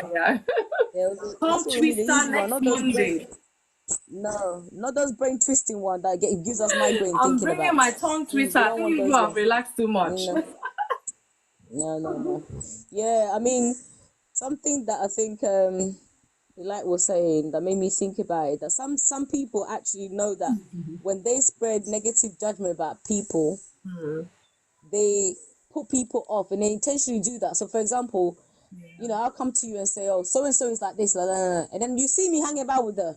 Because I don't want you to get close to her, I might tell you these things so that it keeps you away from them. People intentionally do that because they know that. Yeah, because they know that. Oh, if I tell you that, you're not gonna go and be curious enough to find out. So you just hold on to it, like you said about inheriting people's enemies. You inherit it and you just keep it, and you don't go and find out for yourself. And people know that people normally react in that way. But we have to not be that. We need to be curious to get to know people for who they are, regardless of what other people's experience are. We should give people a chance, and know them for ourselves. That's true. Yeah. So definitely. And I mean, like you said, when someone is being very judgmental about something, or you always come to someone for advice, and they always, draw before you even finish, get to midway, they already concluded and shut like the case. Boom, finish, dismiss.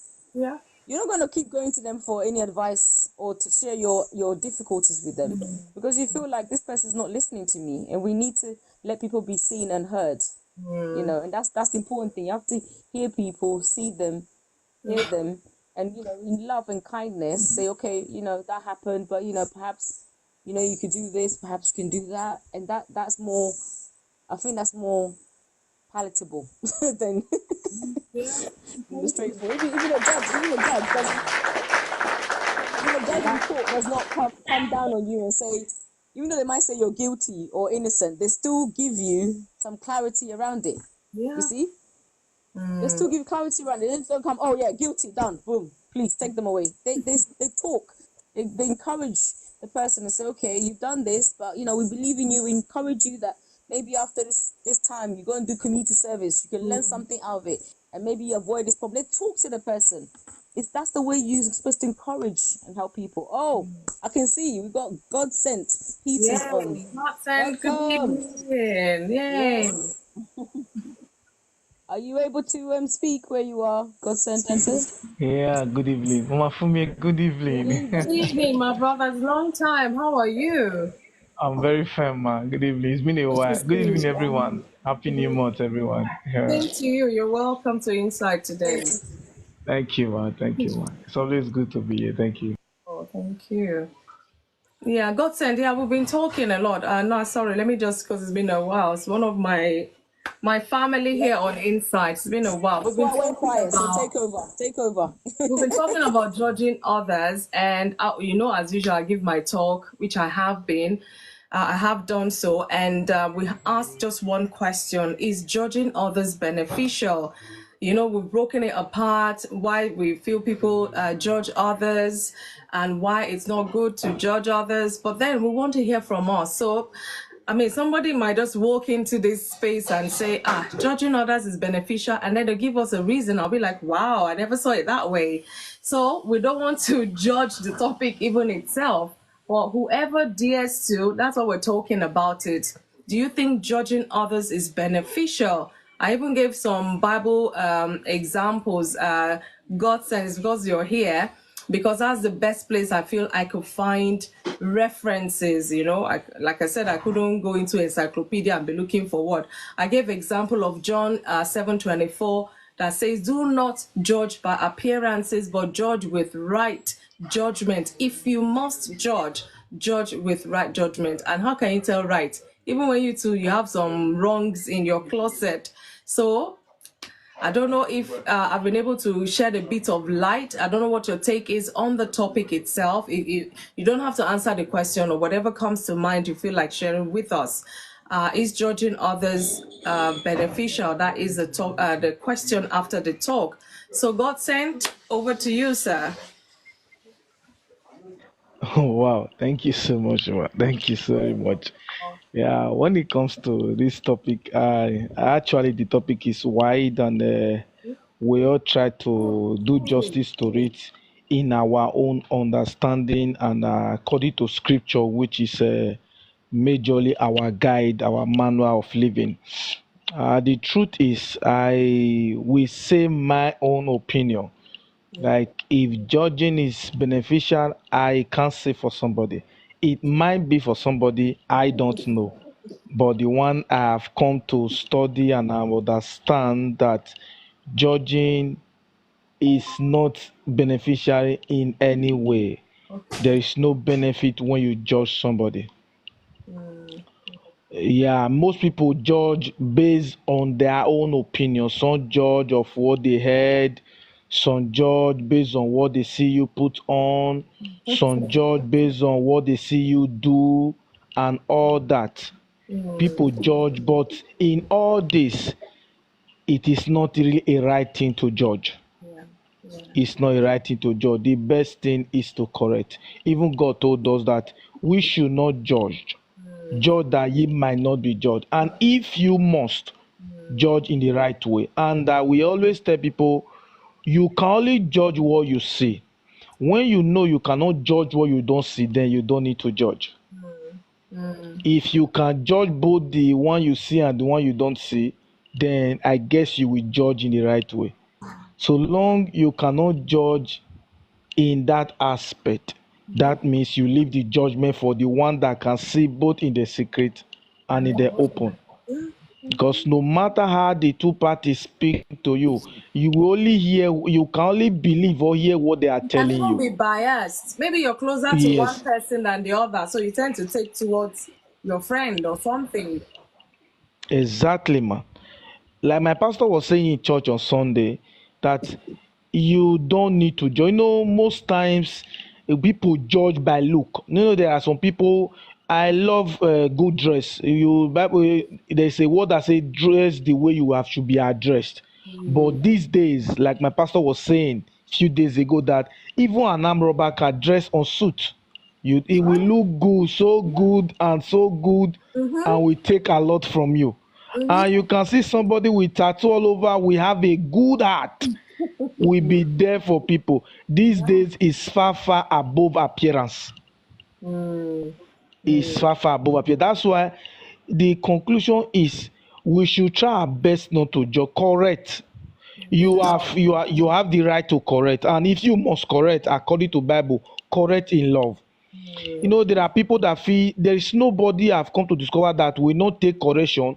People choose not to take correction based on how you correct them. When you actually correct people in love, I believe most people will take the correction. Instead of you to judge, why not correct? This thing you did, I feel it is not right. Why not do it this way? Why not try this way? And my pastor was saying that there was a few days ago, he was passing. He saw some couple of youth drinking. He saw some of his friends back then in secondary school. They were drinking. He said he just went there and sat down with them and told them how much for your drink. He paid. He said he paid for it. He told us, if you like, be angry. I paid for the drinks. I don't know about you. He said I paid and we sat down. He was just talking with them. He was like, after discussion, he just left. He didn't even preach Christ to them. He said, I have program. Oh. Next Sunday is Harvest Thanksgiving. If anybody is free, please, you can come over. He said he left. And all of them came to church. Wow. All of them came to church. Was like, they were shocked. If it had other person, they would just come and condemn them and or not Hey, the even Bible say says. you are going to hell, you are doing that, you are doing. He said, no. This is the reason why Christ came, not for the righteous, but for the unrighteous to be righteous. For the sinners. When you don't do this, you just see them from afar, you judge them. There is nobody that was born the way they are. He says situation might lead some people to do one or two or the other, but by the time you come close to these people, show them love, before you know, some of them might start deviating from that thing you feel you would have judged them from. Yeah. In all things, I just feel, and according to Bible, we should not judge. Even if you hear that, this is what God said, came to tell me, FunmiRoyal. If you hear what one love said about you a few days ago, don't judge by it. At Don't all. judge by it. Try your best. No, this is where maturity comes in. It's not actually easy, but most of us, I don't blame people that actually judge though, because most times all these things is not actually easy. I always tell people the reason why I don't do what you do is because of the wisdom, is because of the knowledge I have. If you know the way I know, you will not do it. The reason why I don't do things like Mommy FunmiRoyal because I don't know to that extent. There are things she will overlook. I might not be able to overlook them. But by the time I've grown to that extent and I have that wisdom, As well. without shaking, I will also overlook those things. But don't judge me yet when I'm not able to handle those things. Don't judge me yet when I'm still not able to overcome lust. Now you have overcome lust, but don't judge me yet. Just pray for me to get that knowledge you have, and you will see I will be perfect in that aspect. Don't judge me when I'm still having tattoo. I am putting it on based on the knowledge I have. When I have your knowledge, I will not do it. This thing just is knowledge. It's what people know. Why not try your best to help them know what you know?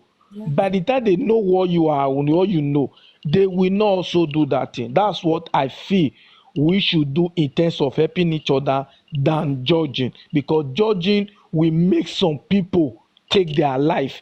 Judging will make some people even do worse and all that. Thank you so much, man. Oh my It's a wonderful topic. I really appreciate you. Thank you God so bless much. you. Yeah. Wow. Wow. Wow. Wow. Wow. Now, are you still there? I am. Yeah, I'm still here. Yeah, I mean, wow. I mean, there's nothing to say after that. I know. Wow. Let me look for the. Hey, wow. Yeah. In fact, thank you so much, sir. Wow. Wow. Wow. Wow. You see, it took us to Yes. another level. That's why I say it's good when you bring people, they will expand it to even where me I've not thought to go to, because of time and all of that. And I thank God. Thank you so much for that explanation as well. Thank you. Thank you, thank you, thank you, thank you. Okay, so I think we've got house views. Hello, good evening. Good evening, everyone. Good Good evening from me. Good good evening. evening. I hope you're good. I'm all right, thank you. You're welcome. So, our topic is judging others. Have you been listening for a while or just coming in? Yes, I've been listening since I came in. Okay. Okay, okay. So the question is judging others beneficial, or if you've got any other views you'd like to share, we'll be happy to hear it. Okay, thank you very much. I want to appreciate each and every one of you and what you have said so far. Really, really nice. But also to appreciate God sent, as his name implies, it seems God sent him at a time like this to come and speak to us. Yes. Oh, yeah. Uh, that was a perfect one, as at the time I came in. So thank you. In regards to the topic, is a very complicated one Oh, no. Okay. because I feel that whatever one does in life, there's a they have something to prove or to justify their actions. Whatever one does. So people will always have reasons to give as to why they chose to judge. But the question is it right to judge? Big question. So people can have like the idea of like they're looking for means of survival, and then they can place that on the grounds of why they have chosen to judge. It can also be on emotional connections or emotional struggles that they are going through. I also can be like social norms and the hierarchies at a time. But it is not good to judge, in my own opinion. It is not good to judge because the Bible made us to understand that the judgment is left for God. Yeah.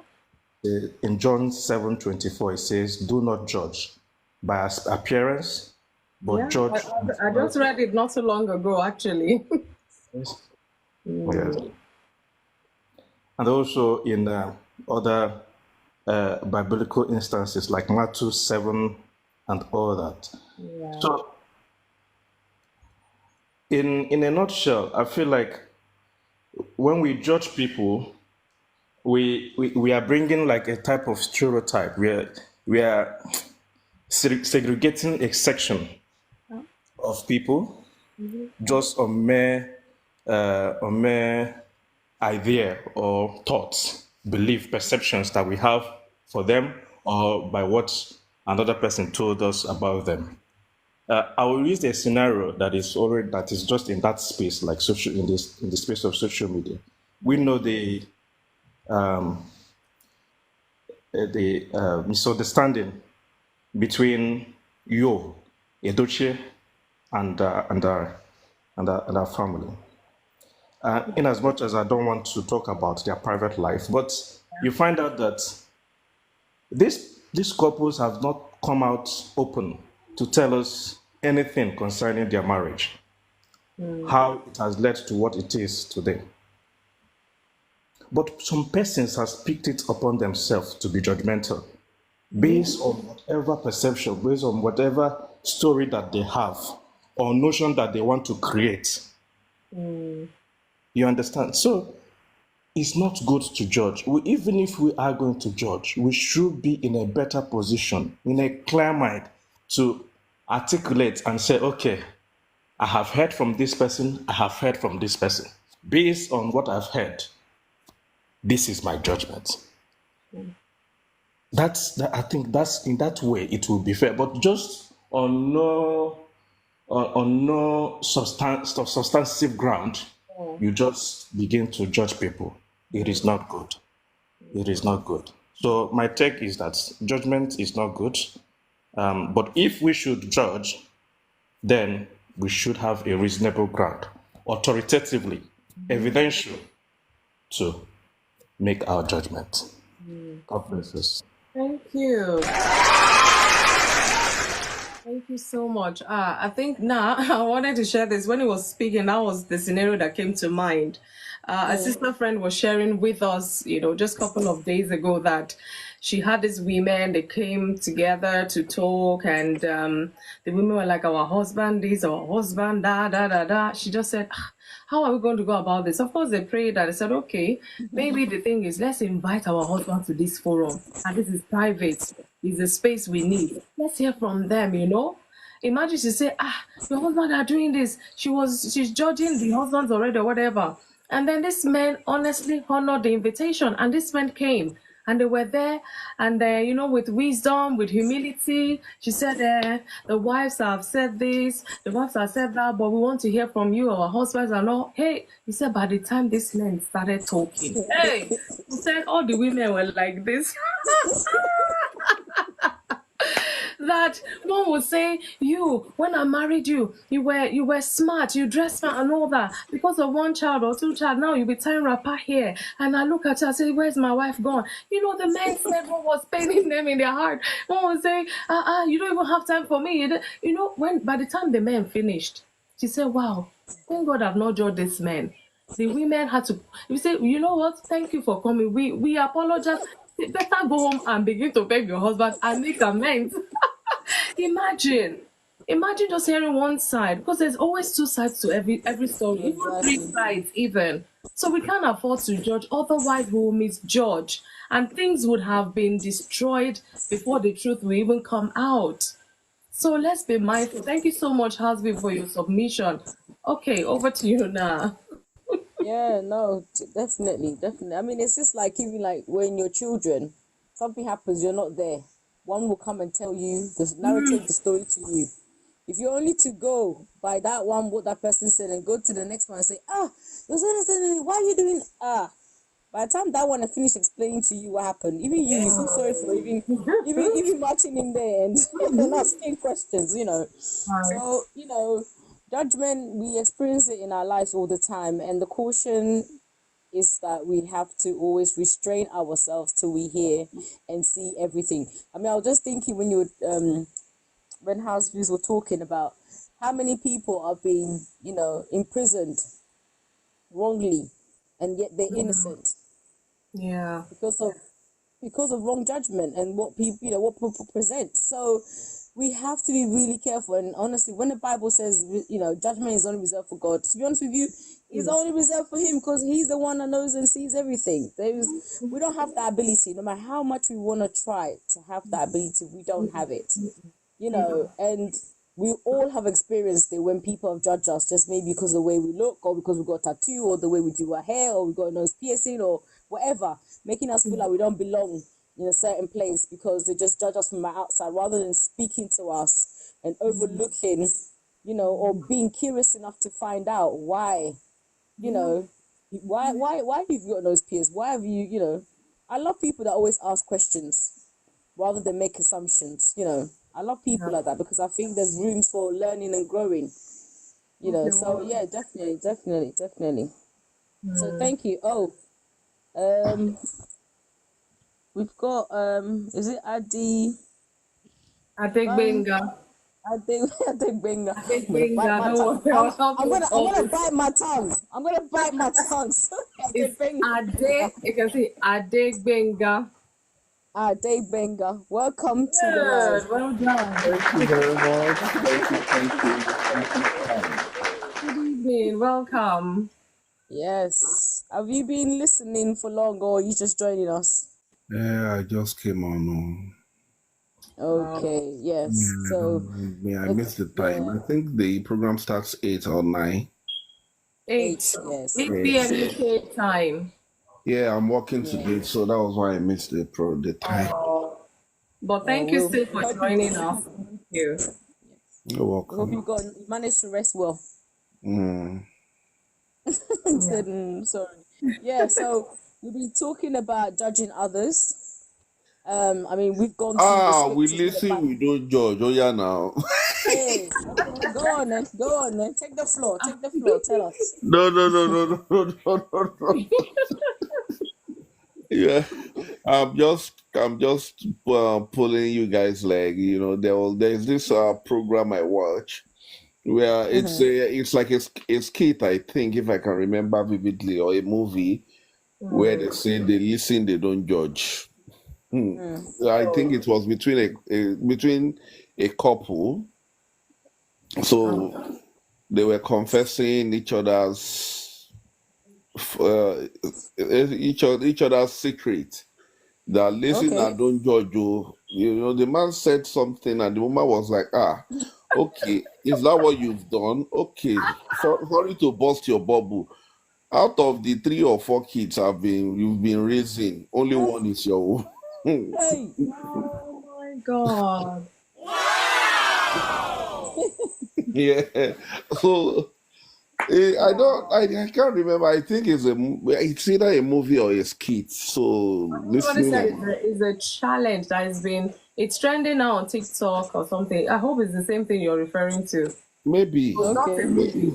It's a challenge. maybe I'm not It's not a sure. movie. It's not a movie. It's a challenge. It's online. TikTok, Oh, Oh, okay. Oh. Instagram, everywhere. It's trending. Oh, Yeah, fantastic. both you couples, mind friends that have the whole challenge. we listen, we don't judge. Yeah, they listen. They don't judge. Ah, Wow. That's great. Hmm. okay. Are you done with your submission, sir? Yes, please. Thank Oh, you. thank you. Okay. Who does that? But that statement is not complete as far as I'm concerned. We listen, we don't. You listen, you don't judge. Why would I even talk in the first place? And then the thing you're saying, is it just with you? I've not watched it and I don't know anything about it, so let me not judge or say anything. So maybe I should leave it anyways. But it Since they sounds say it's funny. on TikTok, but it's not on online. It's on the TV screen. I saw this. So All it's that. either a movie or a skit. Okay. Yeah, but I We know listen, we don't judge. it's a acted scene. Okay. Oh. Yeah, well, I guess maybe all of it is to teach people lessons on how to go about things. Or I don't know. There will have to be a motive behind that. Is that for fun to make people laugh as well? But these are serious issues of life. Yeah. Serious issues of life that you can break your home and destroy lives. Yeah. When you judge wrongly. Mm-hmm. Yeah, God help us. Amen. Oh. Yes, okay. Somebody's So dropped. what's the topic on generally? Is there like an highlight or a brief? Okay, now let me do this one. So the topic, if you can see on screen, is judging others. Yes, I can see that. Yeah, that's it. So, and I always give my talk, which you missed today. And after the talk, I only ask one question: is judging others, do you think is beneficial when you judge others? We talked about why people judge others because of their own insecurities. And then we talked about how judging others can impact them depending on how you judge them. Because there's a portion of the Bible that I read, you have to judge right. And who are you? Do you know everything right? So don't even bother Mm-hmm. to judge, because there's Yeah. something that you judge wrongly. And then a lot of us mentioned never judge a book by its cover. It's one of the examples that I gave of two friends, one person just saw the cover of the book and said, what kind of picture or whatever, I just threw it. And then the other friend came and said, man, I just read this book. It's very transforming. Oh my goodness, I did it. And I was like, calm down. What is this book? And mentioned it. I said, first, I have the same book. Oh, because you just judge by the cover.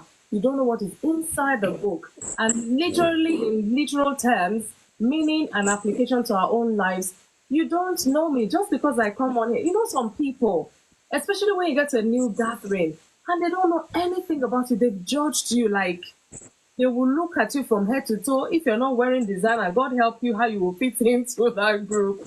They will just judge you, maybe the way you look. You don't look certain way, or you're not wearing designer, or you're not wearing certain shoes, or you don't bring a certain car, and they'll just judge you like you're nobody. And Your then hearing speaks volume.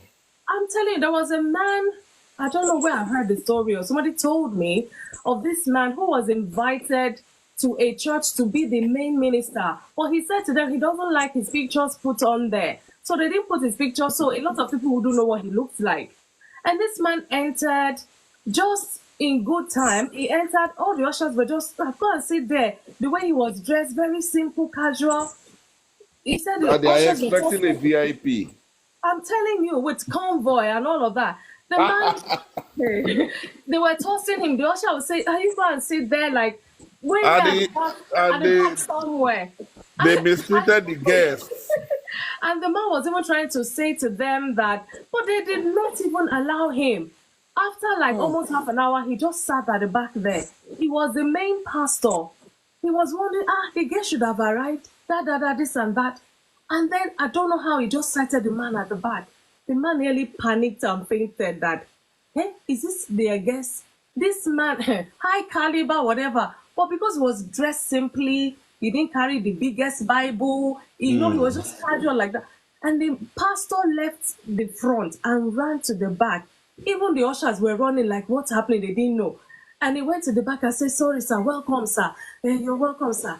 Imagine how those ushers would have felt. And then the pastor himself had to usher this man to the front. And of course, when they do introduction, the CV alone, the props and all of that, they were feeling bad. How they judged the man, talking him back and forth. So you can imagine. And this man is there to be a blessing to them. Tell me, what heart would they have? What open heart would they have to say, Pastor, pray for me, or lay hands on me, or whatever? They will have to even go and ask for forgiveness. And this is beyond the church. That example just came when, it just came to mind to give. You don't know what you're is right. who. You see, Yeah, go on. let me just chip in something. You see, life generally, nobody is perfect. Oh. Coming from the angle of the church and ministry, you know, Thank you, John. as a Christian, we should have a welcoming heart and a welcoming spirit. You know, usually in most churches that I have attended, let me use the word I have attended, I have been part of, maybe you see them that they only leave out the front row or of the pastoral area Yeah. for invited guests or ministers to sit in. Usually the ushers, they have a protocol of sitting arrangements. Yeah. So we cannot generally condemn the ushers. They are also trying. And when you look at most of the people serving in churches, when they are not the main ministers, they are usually busy. They have their life to run. They have loads of activities. Someone might just be coming in late, and it is because of lack of men to serve. So, the purpose of ministry, everybody is serving in their own capacity. The man you are talking of, I'm very sure, is a man of high humility, because anybody who has had the privilege to that level, even the CV is not the message, his life is the message. Yeah. So in that humility, that was what brought the head pastor of the same church to run to the back to go and bring him. This is how you treat my guests. No. It's not meant to be this way. You receive everybody with an open mind. That's the whole message, really. That's my contribution. Thank you.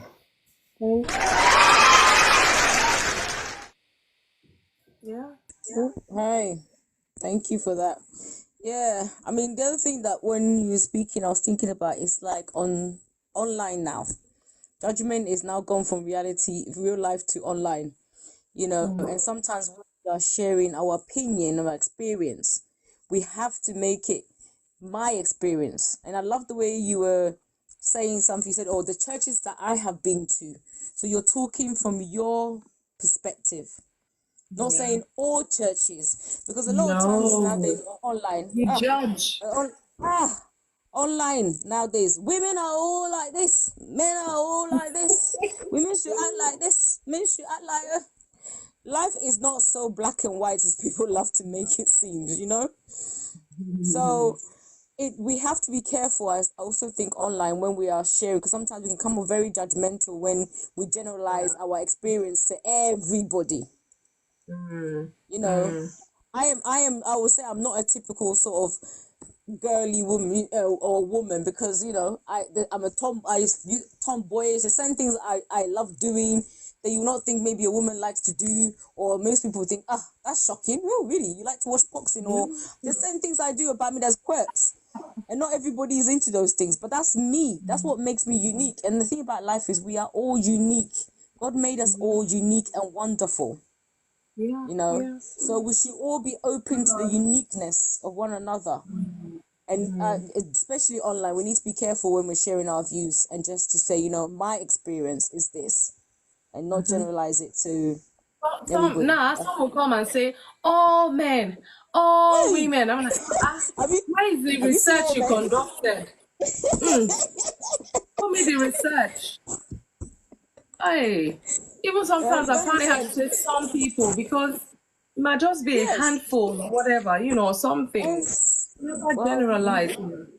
yeah, you know what they say? They say the minority can spoil everything. You know, it takes a small band of bad people to spoil everything, which is true, because that's what happens in life, isn't it? One little bad apple spoils the whole thing. So we have to be careful with this thing. Yeah. It's not reality of life, you know. It's not reality of life. Oh, people are bad. People are this. Oh, this is no.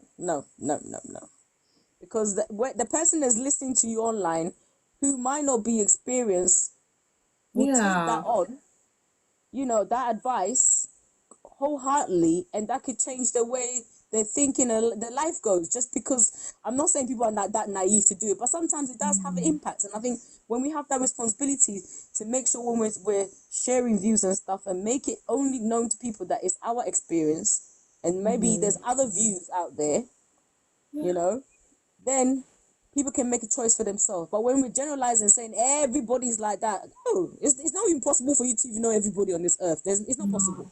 No. No, not No. possible. Even people who conduct researches, it's just a handful of people. Thank People's you. opinion, a handful of them. Imagine the billions of people in the world. No, please. Let's be mindful, Yes, because those words go a long way. Yeah. exactly. Exactly. Like you said, in research method, they always tell you where you're getting your evidence from. You're supposed to scrutinize it and look at the sample size, because you cannot see something as like only 20% and generalize it to be 100. So even in those, they teach us to be aware of these Yeah. things, you know, Almost and critical biases and stuff. thinking. Yeah. So we need to be careful. Yes. So that was just my little contribution there. Yeah, thank you. Is there anybody else? I think that's about everyone. So Yeah. we're meant to finish 10:30, but it's okay. We can actually finish now, if except maybe other people have other angles they want to bring to it. Oh, Yes. unstoppable. Let me see if I can bring her up. She's here. It's been a while, sis. Oh my goodness. Why? I hope she'll come up because she's busy. I know. She's coming up. Yay. Oh my. I'm giving you virtual hugs, sis. Abandon I me on the receive street of it this too. guy. Wow. Oh no, not at all. It's been school. I've been in Oh, and out of school. I had to go back for some programs. So it oh, took me off social media. I really, really Well missed done. you. Same here.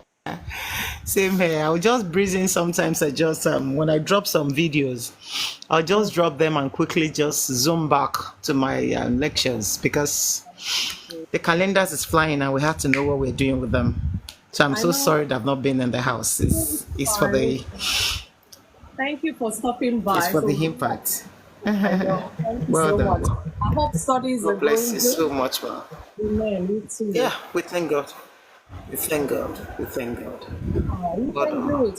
Well done. Well done. We can't wait for when we're doing the graduation, to celebrate. But then Well, if you need me to proofread anything before you submit, I'm here. Oh. Yeah. So I know Okay. I know you're just joining us, but the topic is judging others, and we've massacred it. We've pulled it right, left, and center. In fact, we're just about rounding up. I said, let me try and see whether you will come up, because I know you always would have something beneficial to share with us. We've talked about why people judge others, why we feel it's not right. We even brought some Bible passages. It's only God that can judge, because He's the only one that can judge right. We human beings, we can only see thus far. So it's not even our place to judge anybody, but rather, like everybody shared, we correct in love, in grace, and chastise one another. Of course, we're not perfect. When we chastise is different from condemning or judging as such. Otherwise, that person may not just improve in whatever you think you're trying to correct or you've highlighted and things like that. So we ask, is judging others beneficial? Do you think it's beneficial when you judge others? So sis, I don't know what you have to say, but we'd love to hear from you. Hey, you're muted, sis. I was trying to buy coins, so that was the process that was going on while you were talking. Sorry, please. It's all right. It's all right. What you're saying is so profound. I celebrate everyone in the house. Well done, everyone, for the great work that you're doing. And the topic is a wonderful thing, because judging others, a lot of us, once upon a time, we're all guilty of it in one way or the other before light came, and we know better that is not the route we need to go. Because when we begin to judge people, it's not the right thing to do. But thank God for the wisdom of God that has come into our lives to make us know better that is not the route we need to go through.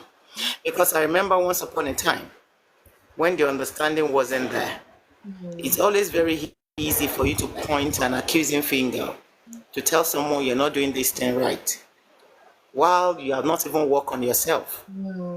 But I will come from my belief system, because I can't talk without my Jesus. I love him so much.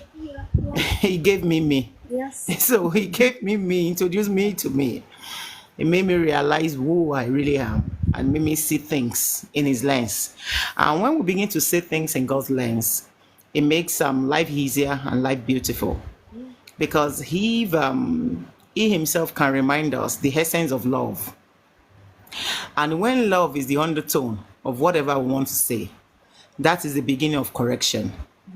If love is not in what we're saying, no matter how bad that person's attitude, character, whatever you want to say, if you cannot correct in love, then what you're doing it can't bless anyone. Because no matter how you say somebody has made one mistake or the other, in one way or the other, sometimes people knows, the people you're talking to, that you want to say something, they have conscience. They know when they are doing something right. They know when they are doing something wrong. So if we want to come in and we want them to listen, and we expect a positive change, the only thing that can make anybody to open up or to make that person realize, I think that there's an echo somewhere.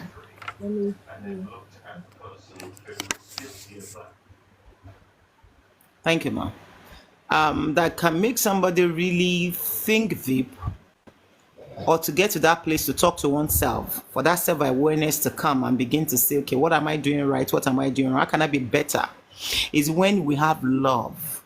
Love is the basic of correcting people. Love is the beginning of life. Because when you're telling me I'm not doing things right, and you are there, and why will you do it like this? Why are you doing that like that? Why? That person will not hear. You will just be talking. It will just be like a gong. You are just making noise. It's just noise, and that person cannot hear. Okay, this is, I want to give a simplest example. I have made one video like that on my platform. And this happens a lot within the Christian family. A lot of people call themselves Christians. I'm not judging. I can never do that. But I've seen some things that I believe that if we study more, we'll do better. It's not about just going to church on Sunday. It's about how we commune and we dine with him. Because our kids can't really know us if we're just representing mommy and daddy. And there's no place of bonding with one another. There's no place of them evaluating us and we're evaluating them. In the place of us seeing our weaknesses and recognizing our strength and to focus on them. The same thing applies to our God. If we don't go there to eat and dine with him, we can't know his character. We can't know how our lifestyle needs to change from the person we've been seeing over the years. What changes us is from inside out. Is not from just the surface. So it is in the place of that bonding that you can really become like Christ and start showing it and start silencing self, keeping the flesh to be quiet and telling yourself this is how you need to react at this point in time. Because a lot of people are not even opening up to people in church any longer. They are not seeing them like that community. Yeah, it's because of Yes. the topic. And they don't see them like a shoulder they can lean on. They don't see them like someone I can really open up to. Because some people, immediately you open up your mouth, is either it will be the next sermon on Sunday, Oh my or goodness. it will be the latest gist at workers' meeting. Reality, no. You understand? And people tend to just leave that fold and look for another place they can go to and open up. I've seen this when it's counseling session and you see people coming and they are talking about the same fold, the same community that's supposed to be a place of safety, a place they're supposed to say, okay, this is my circle. And you realize that it's not really working like that because people have not come to that place to really understand what Christ came to change. He came to abolish judgment. He came to abolish saying that you've done this and this is your consequence. This is the reward that you deserve. This is the punishment. He came to tell us that it's not about punishment. Correction does not come from that place. It comes from discipline. It comes from correction. It comes from the place of view of us knowing that this is how to do things better. And it wasn't easy even when he himself came. Thank God for the map that he gave to us, which is the book of life, the supernatural book, which is the Bible. It shows it. Okay, With go. the insight of the Holy Spirit made me see it over and over again. That wasn't even easy for him himself, but was because it was determined. It was a focused God that came in form of man. He wasn't distracted with all the noise around. It was so much that I came for this and I had to do this. Because if not that, Pharisees and Sadducees would have made him just say, I give up. And we're still seeing it in our society today. We are quick to say somebody is doing this bad. Because majority of time, we don't know what led people to what they are doing. We don't know why they're in that place. So the only thing that can make us bring people from the ditch is love. Because are we really better than them? Once upon a time, we were finding our ways as well. But thank God for the one that held us by the hand and is still carrying us till today. So it's so painful when you open up to a fellow Christian sister and the first thing you hear from them, from the brethren in the house is, why did you do it? Why? Why is it that? You're not supposed to do that. You know better. And the whole thing is accusing fingers. It's like having a wound. You are feeling the pain. You know already that the wound is there. And you're expecting that somebody will come and help you treat it. This injury is already there. And the next thing this person would do is to bring iodine, bring something pepperish, and start putting it on the surface of that wound. Are you helping? Spirit. We are not helping. Yes, and put spirit inside. None of us is the assistant of God. We are not assistant Holy Spirit. The best of man is still the best of man. So we just need to calm down. We just need to relax. You see someone that is selling a body for money. Have we taken time to know why this person is there?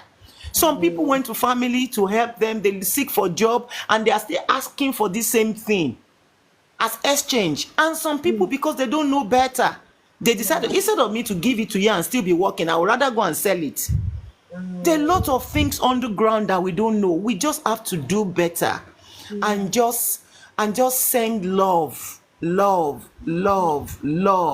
Love is the answer to judgment. When love comes, we will not judge. We will see from the lens of the one who brought every one of us here and gave us the privilege to be able to see mistakes, to see wrong, and to see right. I think I need to drop it there. Oh, thank Love is the answer as far as I'm concerned. you so much. Thank you for the gift. God bless you. Thank you so much. Thank you so much, Matt. Wow. Now, are you there? Wow, wow, wow. I'm here. Wow. Huh, that's another one day. There's nothing to say after that. Wow. Yes. Okay, I think we've got This is a new one for me. None of us is Assistant Holy Spirit. I know. I love it. Assistant Holy Spirit. God doesn't need our assistant too. He doesn't need our assistants. Thank you. We should Mind your focus on business. ourselves. Focus on our own journey. Yeah. You know, what's that Bible saying? That we should focus on our faith and our walk and our journey with God. Work out your own salvation with fear and trembling in your heart. Work it out. Work it out.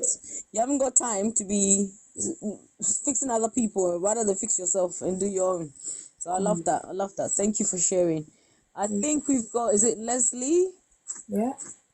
Hi, Leslie. Good evening. I hope you're able to talk where you are. Thank you so much, Leslie, for the gift. I see you. And I think Benga and everyone. Hello, good evening. Good evening. Good evening. Yeah, thank you, panel. I'm just enjoying what I'm hearing. Okay, yes. I mean, we just wanted to hear from you to I mean, whatever thoughts you have about judging others and what you've heard. If you want to share, comment. Oh yeah. I mean, I think it's a human problem, judging, and I think like the last person that spoke, I think one of the things as human beings is that we have created systems and structures that enable that. Even when we are saying we're not judgmental, but systems and structures are created that put those things in place. So from our education system to the class system here in the UK, there's levels of discrimination all over the world. It just plays out differently in different way. There's levels of discrimination all over the world. It just plays out differently in different. Do we have that we did not receive? What do we have that was not given to us? And I think sometimes we live in a world where people behave like what they have or what they are enjoying or what they are able to do came from them, but really it's opportunities that was afforded them through their family, through, yes, there's a level of you did some hard work, but somebody gave you the opportunity, someone opened that door, someone prepared for you to be able to do that thing, or at least be in that position to be able to do those things, So if you really think about it, there isn't really room for that level of joy. And ultimately, as human beings, before God, none of us is good. Yeah. None of us is good before God. None of us is good. Our works of righteousness, we cannot be good like that. Yeah. So I think sometimes I think it's very important, because even in the Christian world, we are beginning to, I wouldn't say we're beginning to, I think it's already there, that we're already beginning to have certain levels of systems of class again, structures of, this big church, small church, all this nonsense. And we forget that everything has its place. I remember, because I used to go to the hospital a lot. And I remember this was maybe in the 90s. I remember I was going for a liver operation. And I remember the doctor saying that the part of the human body that does the greatest work is not seen. It's not seen. Your organs, you don't see them on the surface. We see the body, we see the face. But the real work is not seen. The real things that do the work. And sometimes we have a society that puts value on what we are seeing, but we don't value the things that are not seen. Yeah. Yeah. So the place of judging others is really, if we are truly honest, it should not exist, especially amongst us human beings, because none of us is perfect. None of Yeah. us is perfect. Even those who quote unquote feel that they are in a better position or whatever, it's because of what has been afforded them. Very few people will admit. It's very few people will admit that them being wealthy or whatever has got to do with things that were set up for them. Very few people will admit it. Even the society and structure, it favors certain people. Of course. And again, if when you strip all those things, you find that there is a reason for those things. But the bottom line is that we when we are judging other people, we're actually in a sense judging our own inadequacy in a funny way. I've said that racism, the racial structure of how it's set up, especially in our Western world, Africa is a whole different story. But I'm talking about Western from where I live here. One of the things I've noticed is that it's an irony that we have a racial system. When if you think about it, if you really think about it, the history of, let's even just look at the UK. Long before black people came here, even Asian people came here, they were fighting wars. They were fighting wars. They were fighting and killing themselves. So you think about that, even without all these things. So when a new class of people come in, this now enables another set of system to, okay, we can now create another system that will at least take care of us on this side while we are dealing with this new breed of people. But if you remove those people, they will go back to fighting themselves and based on their region, based on, and we will forget that those systems were in place for a very long time. They're still there hidden, but they were in place. So when you think about it, a lot of these things is just human inadequacy, just masquerading as looking at we're better than the next person, but it's an inadequacy of the human system, the human way of thinking. It's an inadequacy, So the idea of judging people, and like that person, the lady who spoke before, it's so true. Only God has the complete view of any human being. We are only seen from one perspective. Even That's right. I'll give you one example, and this actually helped me a lot. It really helped me a lot that don't be too quick to conclude or don't be too quick to judge. Gotcha. There was a day my friend and I, my former business partner, we were going out. We were going out for a major meeting. So we were coming through the underground, the London Underground. I think we were coming out of, South Kensington Station. Okay. And a man, he used a child ticket to go through. And the person behind me was like, look at this grown man. He's not even ashamed of himself. Couldn't he afford to buy a proper ticket using a child ticket? But what the person behind me didn't know was that my friend, the business partner, he was in front of them.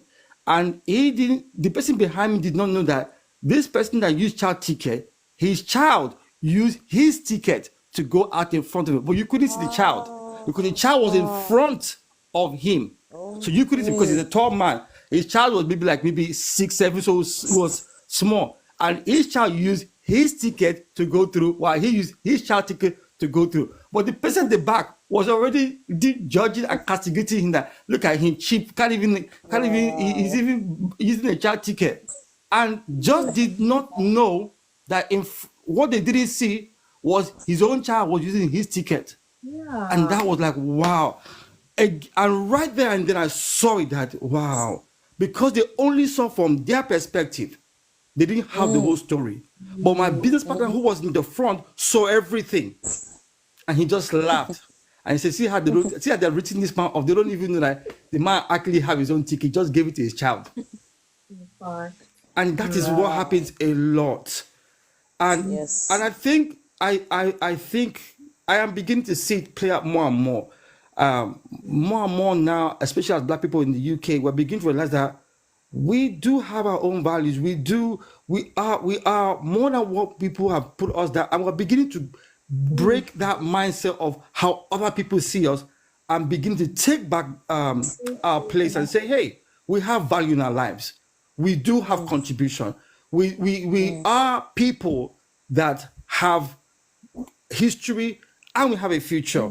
And we're beginning to realize that more and more, that we don't need you guys to validate us. We don't need your, and as we begin to grow up in that area and that mindset, we begin to become stronger and emboldened that, hey, whether you judge us or not, we don't need your validation to be able to do what we need to do in life. We can go ahead and do it. And I think that it has taken decades, possibly even a century, for us to realize that we have been allowing other human beings to judge us who are not even perfect themselves. Again, based on the side of one story. They've given us one story, one version, and we just accept it as so. And that is one of the failings of creating systems that judge or discriminate, is that we fall into the danger as I can't remember the lady, the one who wrote the story of the something hibiscus, and the she wrote it, she's Nigerian one. I forgot her name. I will get it. I'll get it later on. But she was talking about the danger of one story, just taking one side of the story. So the judging of other people, I believe it actually works against the very people who feel that they have a right to judge other people, or who feel they have a right to set certain things in place that only favors or makes them, put them as the prominent or the dominant ones in society. Because we're all human and we're all flawed. We're no one of us is perfect. And I think even when we realize that, even in our own homes, one of the things I've realized, and I've seen this in my own home, when we start realizing we're not perfect, we begin to become more gracious in how we treat each other, because we know that, hey, I myself, I'm not perfect. I myself, I'm not perfect. And that way we can deal with each other a lot more graciously. And it allows us to not only create safe spaces, but allows us to start to truly grow and develop ourselves to become better. So I'll leave it there. I'll leave it at that point there. Thank you so much. I'm loving this. You can see, I was looking at the time. I said, you know what? Let it flow. Let it just flow. Thank you so much. Wow. Thank you. Getting better. You took it to the next level, like from individual to a whole, big system and everything. Yeah. I love the thing about you said about we don't need other people to validate us, and I think even on an individual level, you don't need the validation of other people, and we should know ourselves enough and know what we stand for, and know our values and who we are enough, so that when other people judge us, we can brush it off and still move on, and don't allow the negative impact of that to stop us from moving forward. So thank you for saying that. It's really, thank you. I think we've got Helen. Is it Helen? Yeah. Yes, I'm here. Hi. Hi. Are you here? I'm doing good. How are you guys? Good. You're good. See you again. So, yes, nice to see you guys too. Sorry I haven't been here in a while. No, it's all right. Life gets busy. So my opinion is this. God has made each and every one of us uniquely, wonderfully, and beautifully made just as we are. And I feel instead of judging, we should have more compassion for others, because we have no idea what is going on. Like right now for myself, for example, I'm really struggling. But you know what? I'll still go out and put a happy face, because I don't want to let other people see that I'm struggling. I would rather, give my friends advice who are calling me, or my mom or whoever, instead of letting them see me struggle. Why? Because you don't want the judgment on yourself. And you know what? God put us here on this earth to have unwavering love, to give blessings to others. Now, I'm a single mom, and my guidance for my kids has been through God. Whenever they are upset with their friends, I always say to them, pray for them. Don't worry about what's going on. You know, I share positive affirmations with them because I'm guiding them single handedly, but I'm not. God is with me at my side each and every step, each and every moment. And I think instead of us judging and acting like we know best, you know what? I myself, I'm also guilty of that, but I catch myself. And instead of trying to, like, we're human, we're going to make those mistakes. But instead of us, you know, like just relying on that, I'll struggle. Like I said, right now I'm struggling, but I'll put that happy face on because you don't want that judgment. And unfortunately, in my life, being a single mother, I've been criticized so much. Well, you know what? By now you should be doing this and you should be doing that. Well, no, right now I'm taking care of my kids. And God, I put first, so God's taking care of me. So He's got me, you know? And the other thing I was going to also mention is if we as people would have more compassion and empathy, maybe then we would stop judging because we have no idea what is going on in other people's lives. And all of us, each and every one of us in this panel, I'm sure we've got our struggles going on. But what do? We come and we put on a happy face. Why? Because we don't want the judgment. And God was never, ever about judging. He was about loving, and He was about showing unwavering compassion, love, and empathy for others, not for judgment. Wow. Thank you so much for sharing that. Another Thank one. you so much. And Yeah, no, I we're not. pray, We're not yeah, there to judge. yeah, no, yeah, definitely. And I pray that, you know, you will find someone. I know you've got God there that you can speak to and not feel judgment from there, but I pray that you will find some person who you can speak to and open up and be your authentic self about the things that's going on. Yeah? You're Well, not alone. I Go am, ahead. I am in a relationship which is having its struggles. But you know what? God willing, everything will come together at the right time. Right now, He's dealing with some stuff and I'm dealing with some stuff. But you know what? I'm always praying. And the other thing I was going to mention is instead of us being so complaining about life, how about we just be gratitude? We've woken up this morning. We've taken a breath today. We have food on our table. Like there's so many things to be grateful How for. do you know that I have food on my table? You know what? I hope you do. You sound like you've eaten today. But You sound like you've eaten today.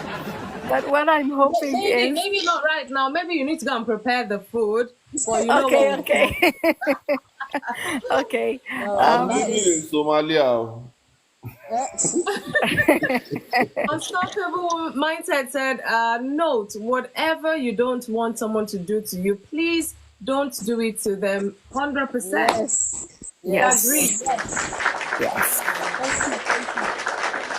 And all I'm saying is be grateful, whatever it is, instead of complaining, because you know what? God will take care of it.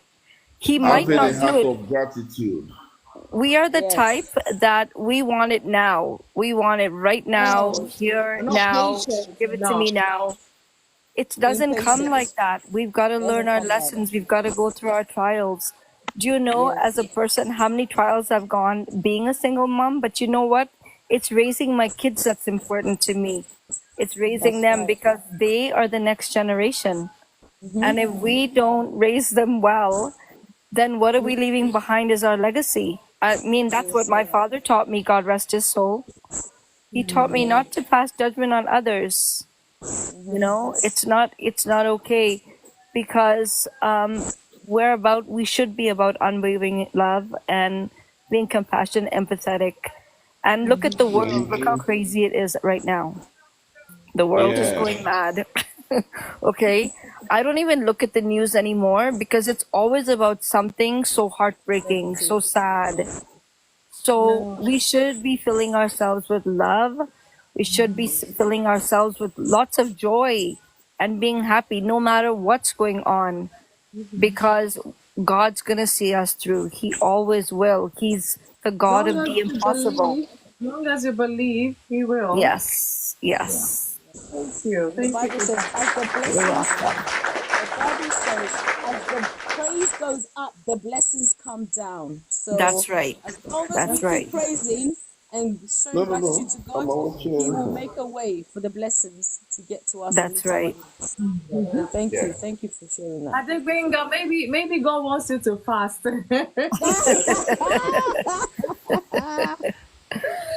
Oh my goodness. So Fasting maybe. for You December. know those dry fasting.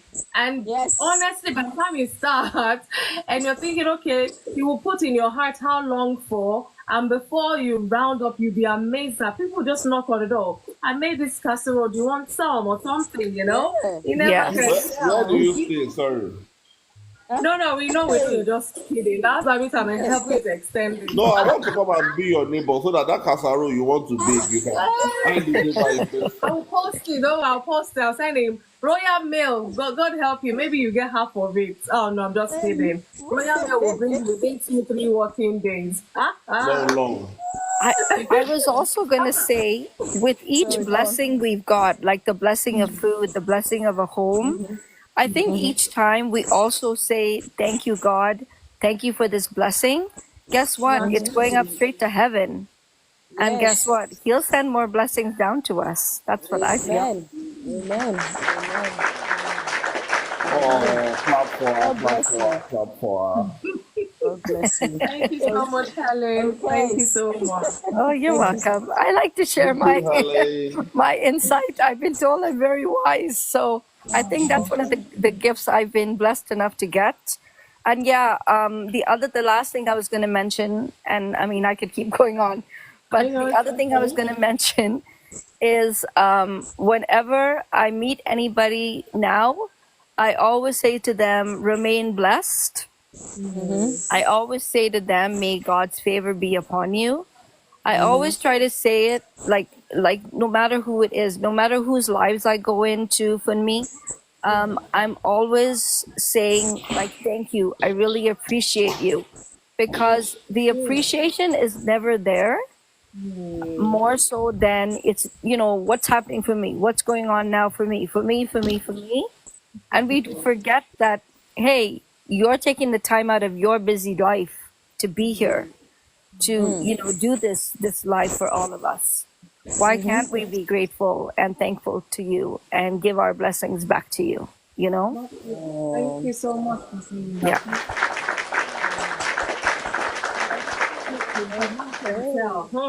My goodness, today Wow. I It's went to heating up. work, but my body was on my bed at home. If you if you understand what I'm saying, but it's an assignment for me. So every time I feel, oh, I'm tired, I just remember you're on assignment. So I just quickly get up and get myself ready. I'm like, yeah, we're good to go. When we finish, I may lie here for the next 1 hour before I even go up. But at least I know my work is done. So thank you for saying that. I really And God didn't bring you here. He didn't bring us here for any reason. I was scrolling and all of a sudden I saw you and I'm like, I have to join. That wasn't me. That was God guiding me here. That's how I feel. Oh, bless Yeah. you. Bless you. Good to have you, Okay.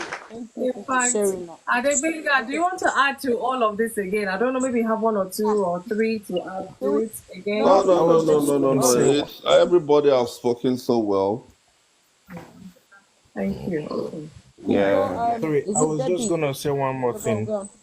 before Okay, I'll how leave do it down. Yes, please.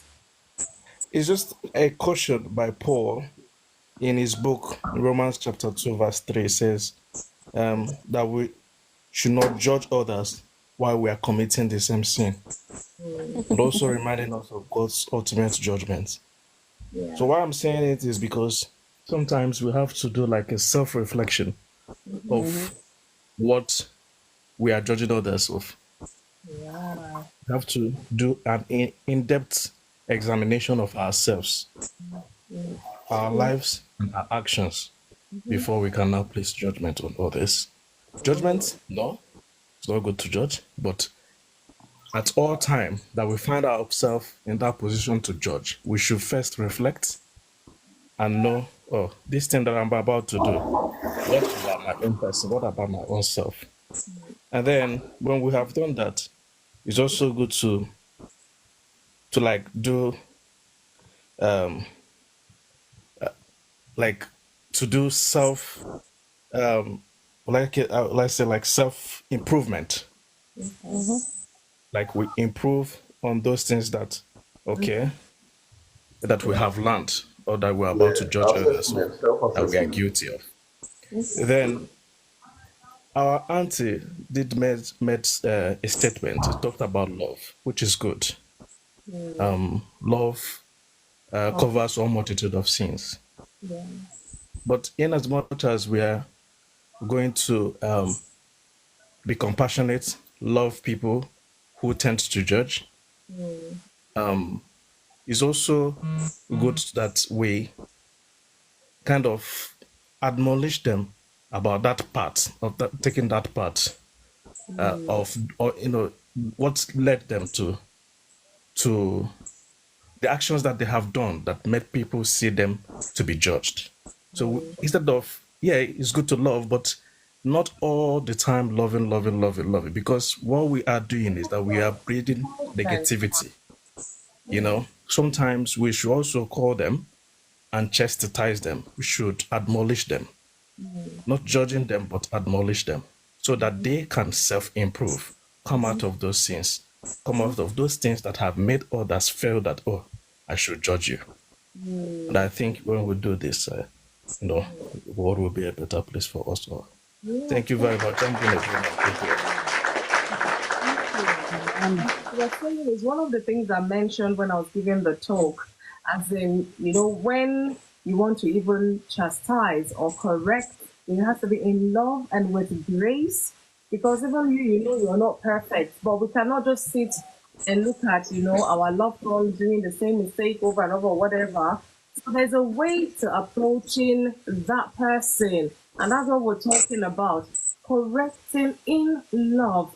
I also always mention the sandwich approach, which will soften things, but they'll get the message and they can grow and do better.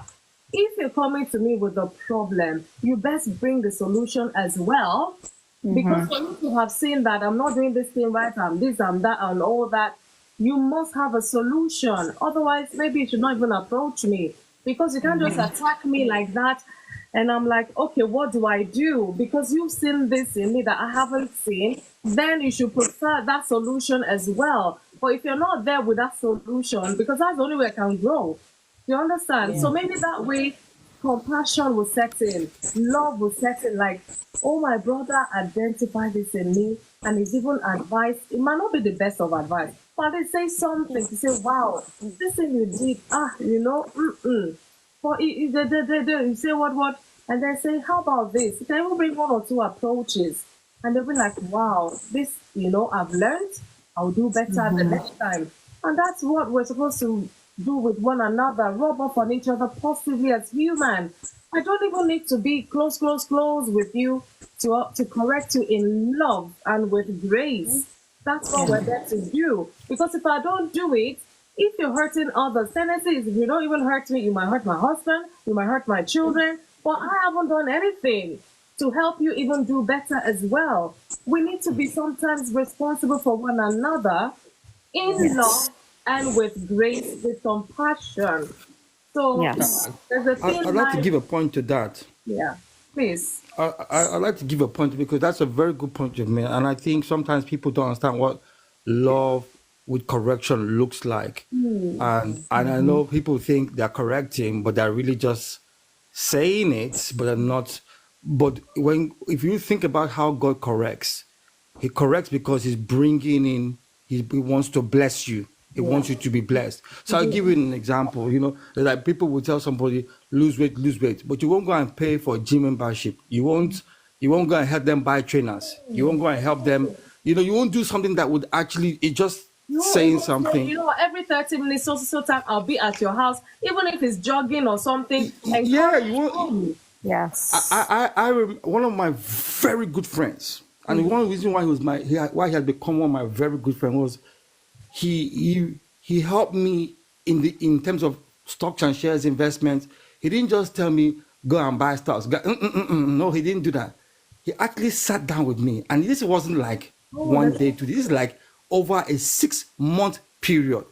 He would come and he would tell me, this is what this thing does, this is what this one does. He would tell me this is how much you need. If you only have this amount of money, you can do this. And I remember one of the very first shares he helped me to get. He actually walked me through the process. He didn't just tell me. He walked me through the process, and I have not been the same. And it was because of him that I actually became really, really good in terms of how this thing works.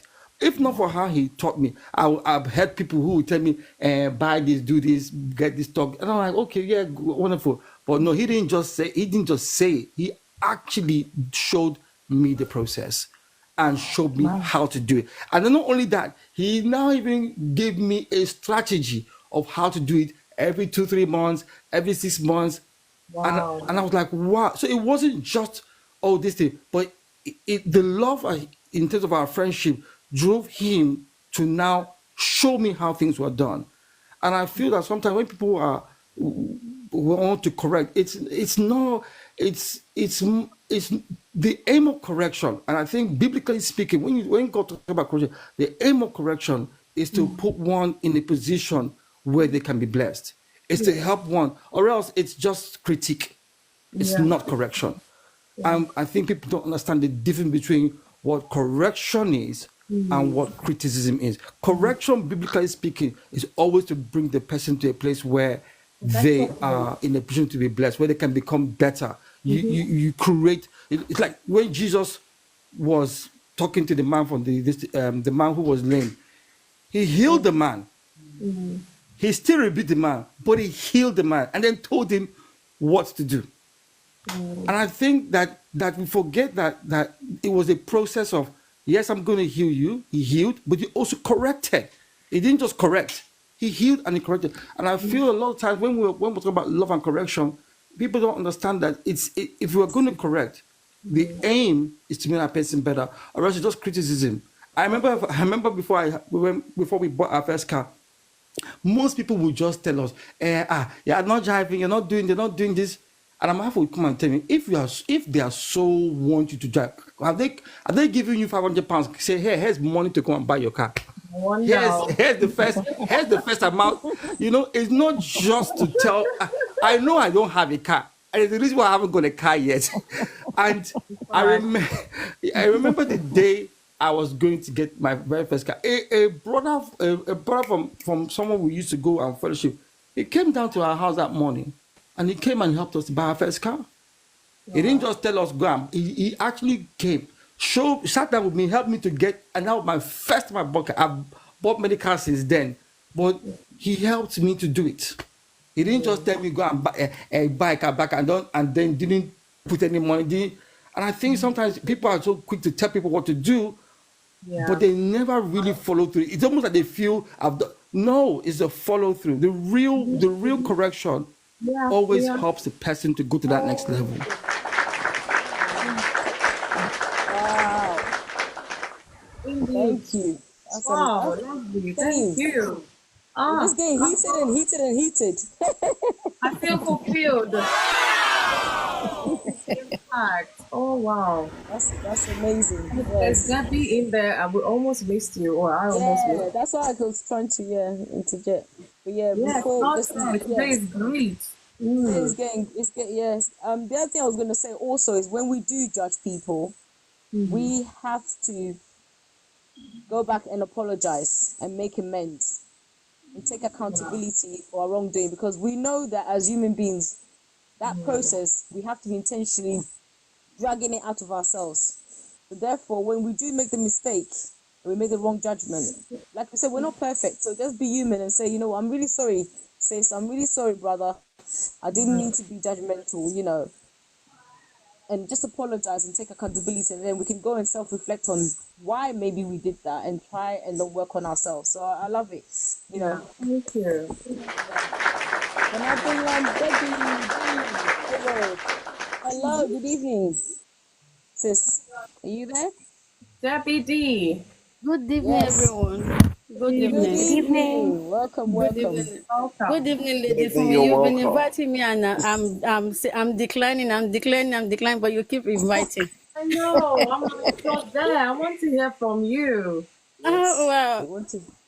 Yeah, we are not I'm judging gl- you, you I'm know. actually You glad were to be meant to here. be here. I finished from one life, and then TikTok brought Come me to here. So another I'm one. like, okay, let's see. I just wonder why wherever there is sense, or I'm sorry to say, but wherever there is serious discussion or something, we are not many. There is only few people.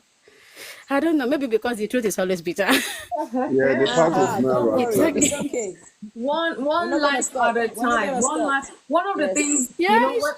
One of the things I'll share this with you. When I was praying, and of course I did my homework to see, because even me, I've had to TikTok. I wasn't really active, and I was praying, and God gave me this assignment. Said, my dear, even if it's one person in there or nobody, just give the talk, do the thing, make me True. come back and repost some. I see it later.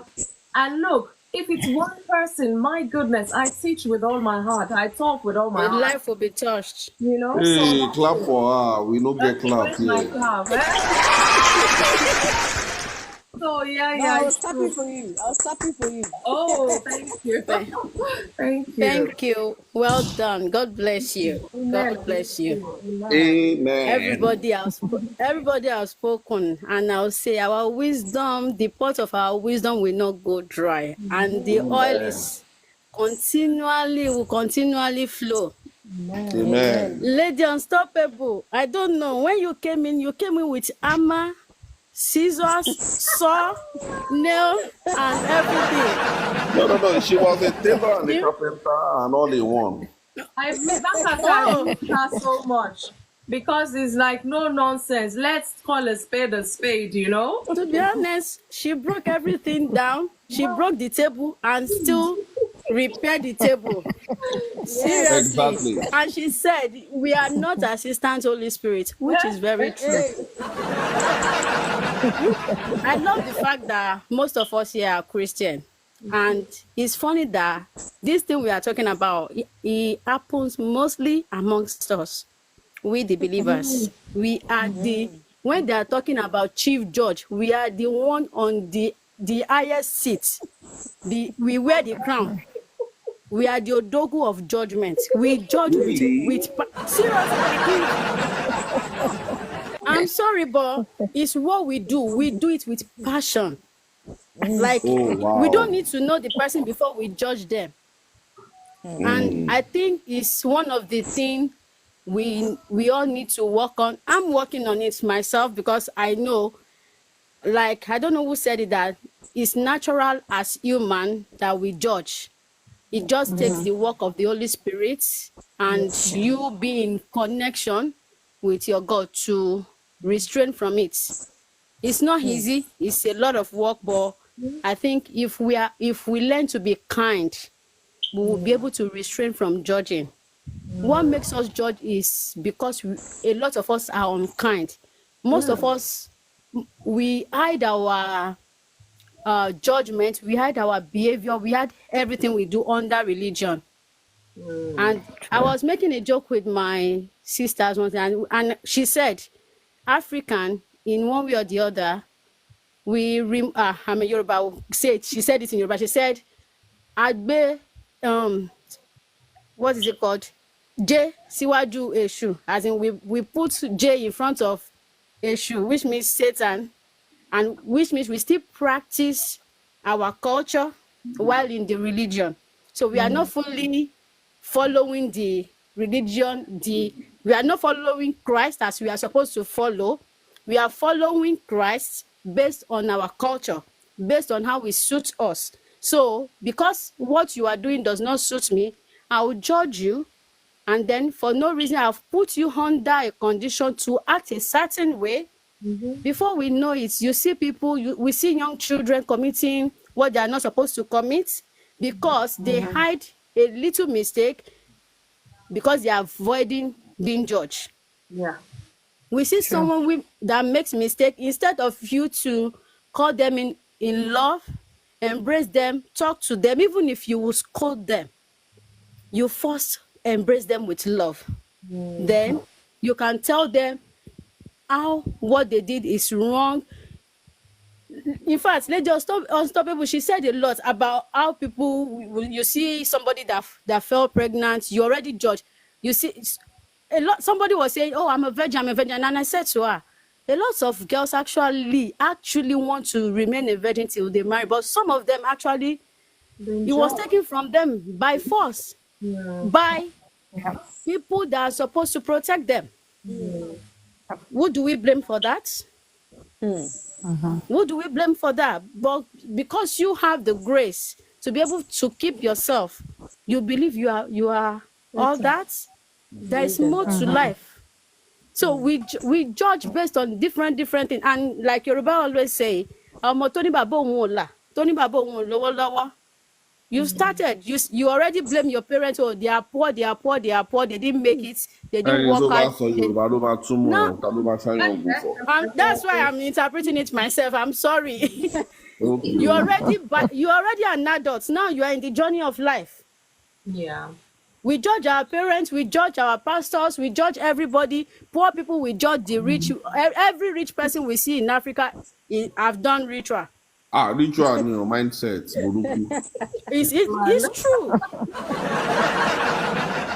So this topic, this judgment thing is in different phases. Yeah. And I believe as believers, we should work on ourselves more. We should work on ourselves because somebody is not dressing the way you expect them to dress. You already put them in a certain way. Because my hair is dyed, you already, because my nose is pierced, you already judge me. No, get to know people. Ross girl in the air. No, it's what we do, sir. I'm only backing what you said. I've already judged. In the church, we're talking of a church setting now. You are not.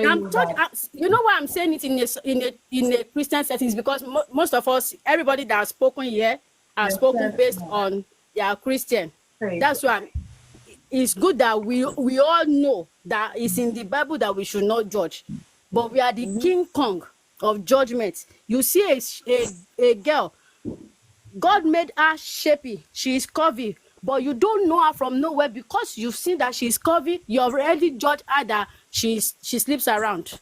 Who make you the judge? Who make you the judge? Assumptions. Yeah, I know. You see a boy that wears suits, is clean and everything. You already say, oh, he must be a Yahoo boy. Auntie, brother, who make you the judge? No, uncle, the small ones doesn't stay on their bum. Sir, it's the small ones. The Pro Max.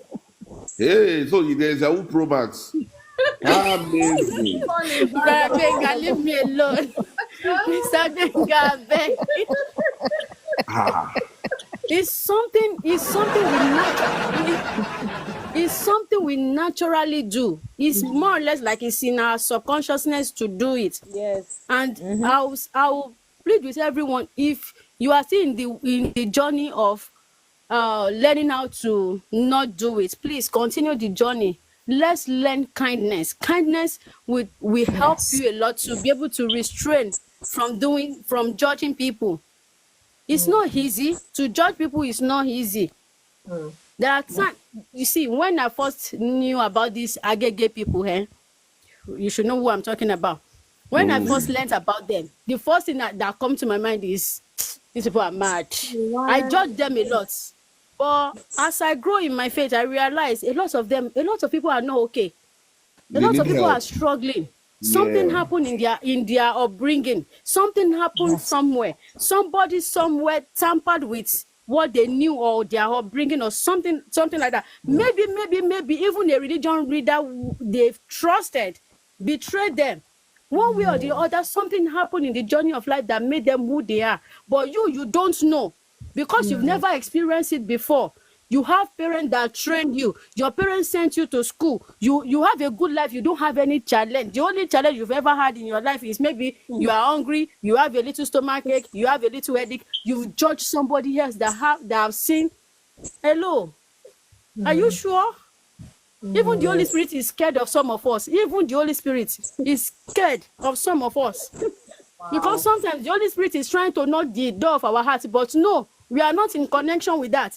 We have judged everybody. The pastor that preached, that pastor, because he's this, is that, he must be using hello. Let them go and meet their maker, and let their maker answer them. Nobody is in position to judge. A lot of family has been ruined because of this. A lot of lives a lot of people by themselves because they are avoiding being judged.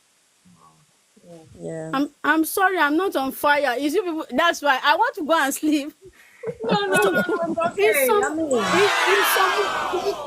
In some ways, we've put people in situation where, for no reason, it's not necessary. It's not necessary.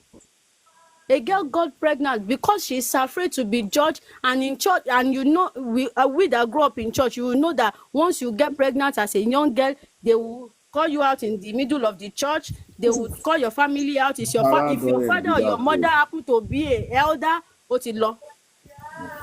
So because it's true, because you are running from that, they will commit abortion, and in the process, something else can happen. It's true. We need to change we that we call ourselves children of God. We need to change our ways. No, we pray for God to help us to have a different. Sir, God cannot help who don't want to help themselves. Even the Holy Spirit said, I stand by the door and I knock. Whosoever open. Holy Spirit will only stand by the door. It will not come into your heart to help you. Okay. Don't let him. Thank you, my lady. If you don't let him, so we have to start to. It's a decision we have to make first before we now invite the Holy Spirit to help us. It's not easy, especially in this part of the world. We are in the abroad. A lot. It is well with us, but I know it's not easy, but we can do it. We can do better. We can do it. We can do better. Evangelism is not more than this. Yeah. Lady Fumi, what you are doing is work of evangelism. All of us here, we are part of discipleship now. And discipleship is not more than this. It is not more than this. I'm a disciple. Thank you. What we are doing is not more than this. We just need to learn the art of kindness, love. Like my lady said, she said, let's love. In fact, when she was speaking, I was like, oh wow, who is this lady? Lady Unstoppable. They said you are both designer and carpenter. Well done. Who said that? Who said No, she really broke it down. Are you the assistant Jesus? Are you assistant Holy Spirit? My sister, it's easy for us to say. I know it's hard. It's very easy to say. Talk about it. And that's why we're here talking about it, bringing it out to the forefront. Stop hiding behind it. It's happening and everybody's pretending, walking past like we don't judge others or we don't judge, Let's talk about it so that we will reflect and do better.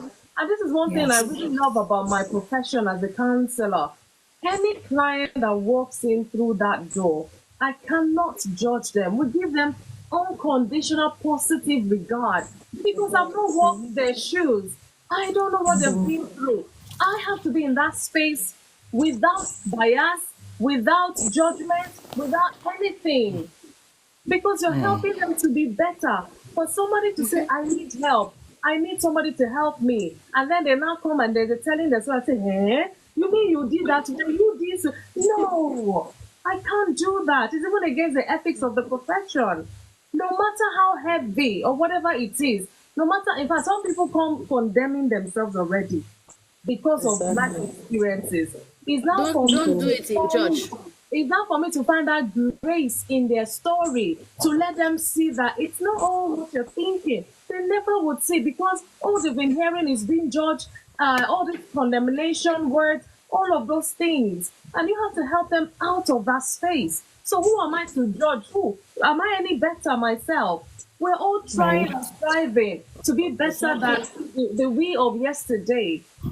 So like, let's be consciously aware of this. Let us preach it out there.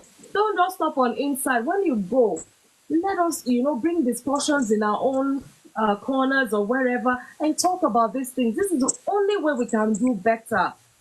Thank you so much. Thank you so much for that. Thank you. Thank you. People want to talk. Yeah?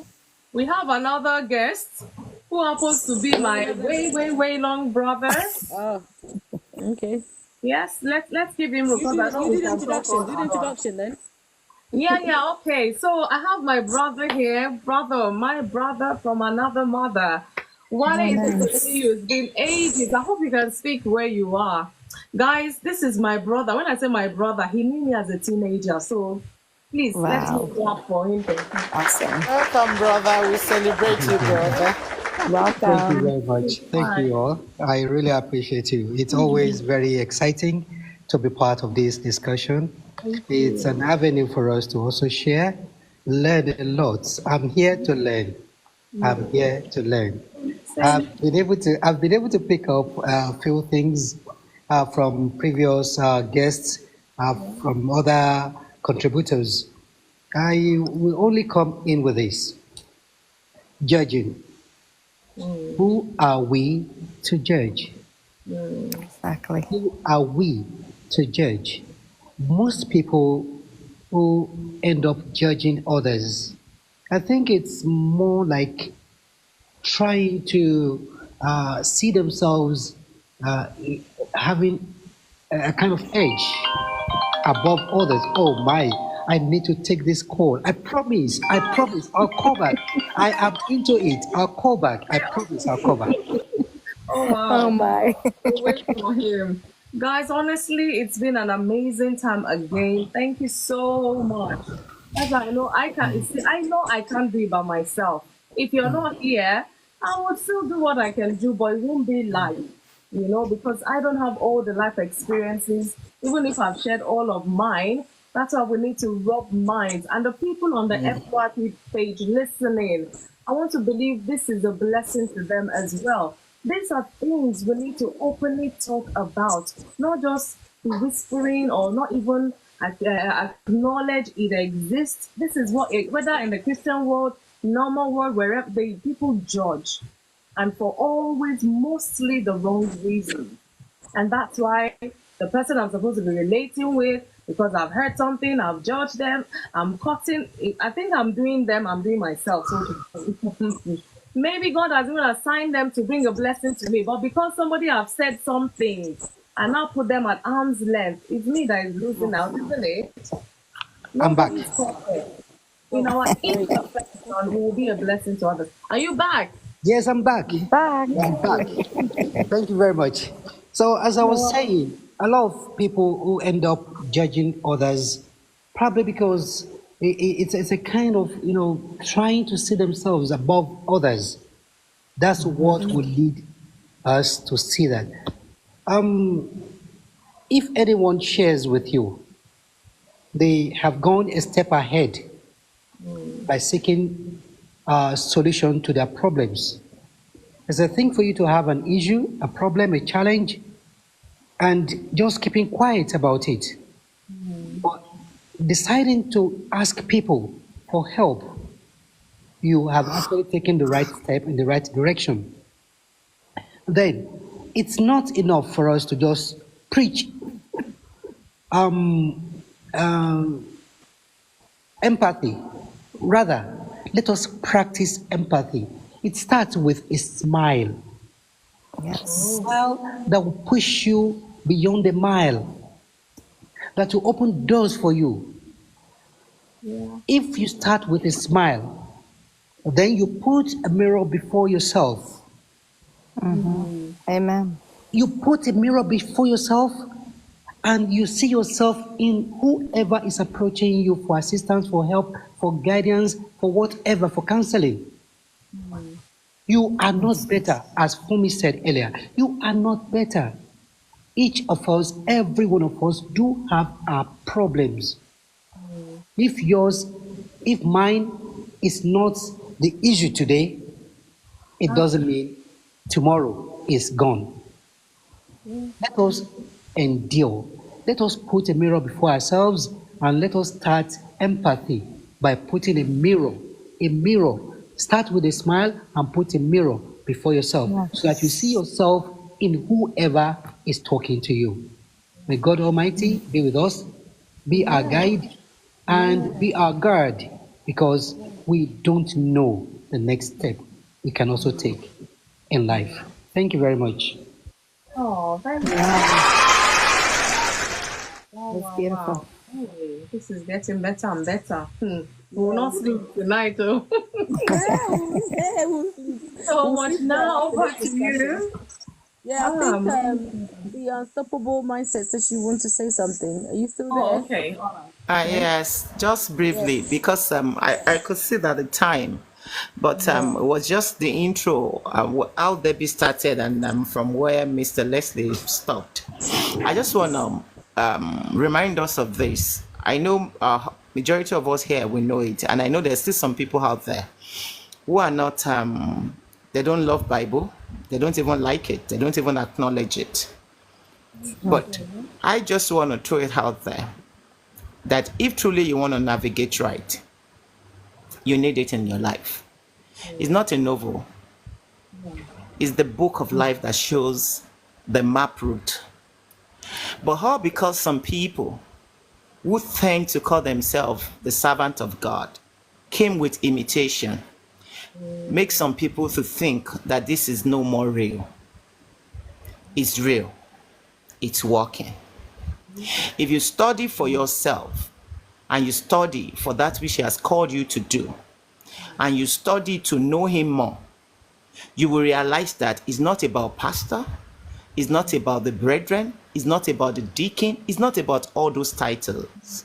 It's about him, relationship, fellowshipping, bonding, showing you the path to follow.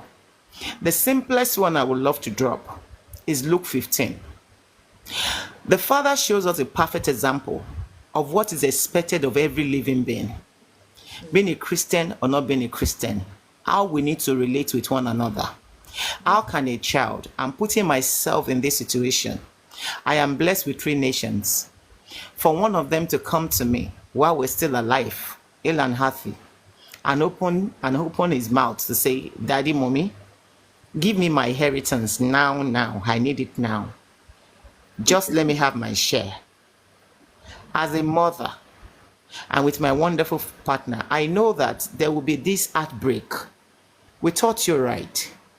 It might even be a time of epistle where we begin to start saying, where is this coming from? We taught you this, we thought we showed you love, and all those stories. But we saw a typical father, which shows us how to father. Who is the first father? Who originated everything?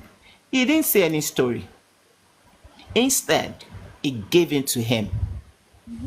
Instead, he gave him what he requested for. He allowed him to have his way because he knows that in that place he would discover himself. If I force it on him now and I impose it to tell him, no, sit there, you are not getting it, you can't do this, under his roof, he knows that he would definitely do it. I'm bringing it to our generation. When we go in that aspect of forcing and imposing things on people and being authoritative, especially when we find ourselves in a position that is higher than some people that we're judging, we can't get the best out of them. They won't come to you. This is one of the secrets that make me, Mrs. Fumi said, being a counselor is one of the greatest and a beautiful gifts that God has given to us. She is one. I'm privileged to be one as well. But just that we have different offices. I'm a family life coach. There's beauty in it when you are privileged to sit and talk to people. And when you remember that you are not pouring by your own wisdom, that you know that there's someone there, up there, who feel you on a daily basis, it makes you realize that this is a privilege that we are being given. Teenagers, people, they just come and open their heart. Why? Some they tend to ask, because I teach in teenage church, and some of my other teachers sometimes ask, why is it that all these people, she be as a woman, girls will only navigate towards your side? Why is it that both boys and girls, they always come? And it's because there's no judgment. It's because there's no judgment. Nobody wants to be judged. Nobody love it. Nobody like it. They don't want to be judged. They say that the arm is open with love, because Luke 15 showed us that the Father loved. How can he come back after he squandered? Sorry, I'm going like this, but I'm still in the story. How can he squander everything? Majority of us here were parents. Just visualize it. Travel on that journey for a few seconds and put yourself and see what you will do if your beloved child had to do that. What you will do from now till next year. You might even call uncle that do not know what happened. You will call all the gods that you want to call. You call him all the name Jehovah Nisi, Jehovah, what is happening? We will go back to our dialect and say all sort of. But the Father himself, when he came back, he opened his hand. He did not say, oh, you are back. I knew you're going to be back. I was just counting the days and the months and the weeks. I know you're going to come back. You acted as a he-goat or a she-goat, but here you are. But no, the hand was opened. Can you imagine? He instructed his servant to go and look for the best of the best to slaughter for him. Excuse me. These are the things he wants us to imbibe. These are the things that he wants us to learn. This is how we can call ourselves Christ-like, not church-like. Because church is a building. If people are not there, it doesn't exist. And every human being on the planet Earth, God did not say he died for Christians. He didn't die for Christians.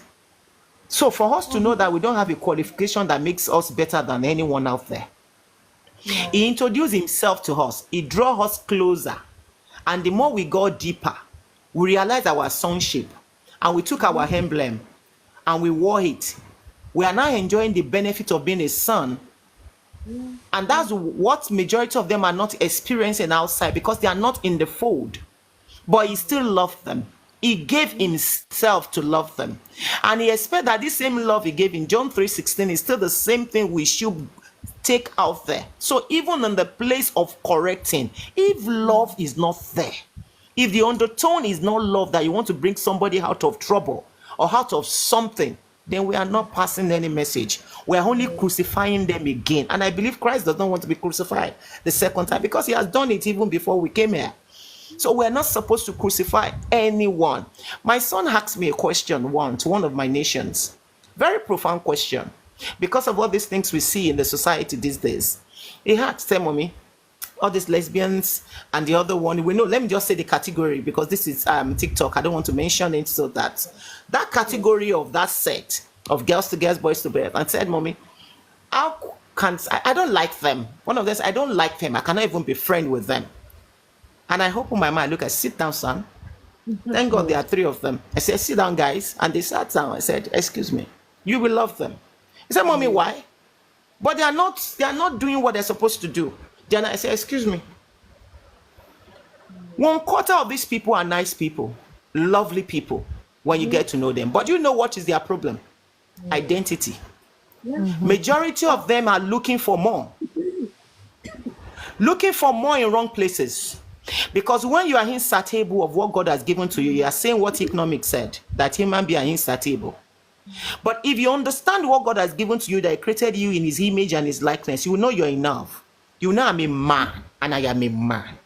I am a woman, I'm a woman, I'm a girl, I'm a girl. But the minute you get out from who you are and you are looking for something, that is because something is missing. I said something is missing. And they can only get it through love. But if you send them far, how can you bring them home? If God says that if one person, just one, out of all of us in this world, gives his or her life to Christ, said heaven rejoices. But today, what did I see in the fold? When one person gives life or three people come, that's when we are packing bags I was once guilty of that. We don't clap again, we don't jump, we don't celebrate. But say I've given birth to twins, say I've gotten a new house, say that mansion, I just bought it. We will be celebrating, we'll be jubilating. But heaven rejoices when one person comes into the fold. We need to do better, and we need to start now. God bless you so very much for a wonderful topic, because I believe it has blessed someone out there, because this is not a coincidence. It is written. We only enact that which has been written in a script today, and I know life has been blessed. God bless you so very much, and well done, ma'am. Wow. Powerful. Guys, we will not leave here today, I know. This, in fact, I'm just even short of words. Now, please. Short of words, so what am I going to be saying? Well, Evangelist, welcome. I see you. God bless you. Wow, maybe we'll round off with him. I don't think there's any new yes, I think that's person. it. Yeah, I think that's the only With him, person. yeah, we'll be rounding off with him. Yeah. Wow. Hello. Evangelist David, are you able to speak? Welcome. All right. Good evening, everyone. Good Good evening. Good evening. Or good evening. morning from here. God bless you. Good morning. God bless you too. It's an honor to be here. Yes, I yes, sincerely yes. appreciate everyone in the box Great to have you too, sir. Welcome. and the host for this rare privilege. Thank you, sir. I've been Yes. listening to you guys, and it's been a wonderful time here with the little time I've spent hearing from Debbie, hearing from Wale, and the unstoppable that just spoke not quite long. So thank you. You're welcome. The little one I have to drop because you're almost done with the program is from the standpoint of John chapter 8, regarding a woman that was caught in adultery. As a matter of fact, she was caught. She was actually guilty. And the people wanted to condemn her. All right? And they brought her before Jesus Christ. Jesus only asked them question. If there is anyone among you who is without sin, let it be the first to cast a stone on her. That was Jesus' verdict. So if there is anyone, then go ahead. You have every justifiable reason to do so, when you know that your slate is clean. But at the end of the day, no one could cast a stone on the woman, because they all realized that everyone is guilty at every point or the other. And despite our guilt, God have not killed us. God have not destroyed us. God have not condemned us. But rather, He gave us opportunity to realize and to change. Just as opportunity was given to the prodigal son that the unstoppable just told us. The Bible says he came to his senses and he said, I will arise and go back to my father and tell him of a truth, I have sinned against you and my heavenly father. He was already remorseful and he was ready to make amends. That's why God have to prepare the heart of his father before his arrival. And when the father saw him from a distance, the father ran towards him and embraced him. What does that suggest to you? We don't send away people that are guilty. We embrace them. The Bible says, correct one another in love. When you are able to interpret to them what they have done wrong, and they have seen it from your perspective, and they show remorse, heaven rejoice, because you have restored a brother, you have restored a sister. Condemning the person is not doing any good. You are causing more harm than good, and God is not always happy when his people are going wrong. He expects us to correct them if we know that it is wrong, not to condemn them and push them to the devil the more. Praise the Lord. I think I will end there because you're almost done with the life. Thank you once again for the opportunity. God richly bless you and everyone here in Jesus' name. Amen. And you too, sir. Thank you so much for just, recapping it in a nutshell. What are we talking about? What are we discussing? Imagine when God had to leave 99 to go after one. It means it's important. That one that has been condemned, rejected, is the one God really wants to touch.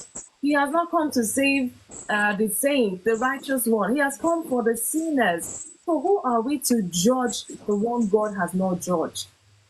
We need to be careful. I mean, we can go on and on and on. Thank you so much. I can't begin to thank every one of you. Thank you, Leslie. Oh my goodness, God bless you. Debbie, the unstoppable woman. My goodness, Helen, God sent. You stayed all through. Adebenga, our hype man for Insight. Yes, so. Evangelist, God bless He you. was a very good backup for Ayefele. He's very good at it. Oh, really? Oh, okay. And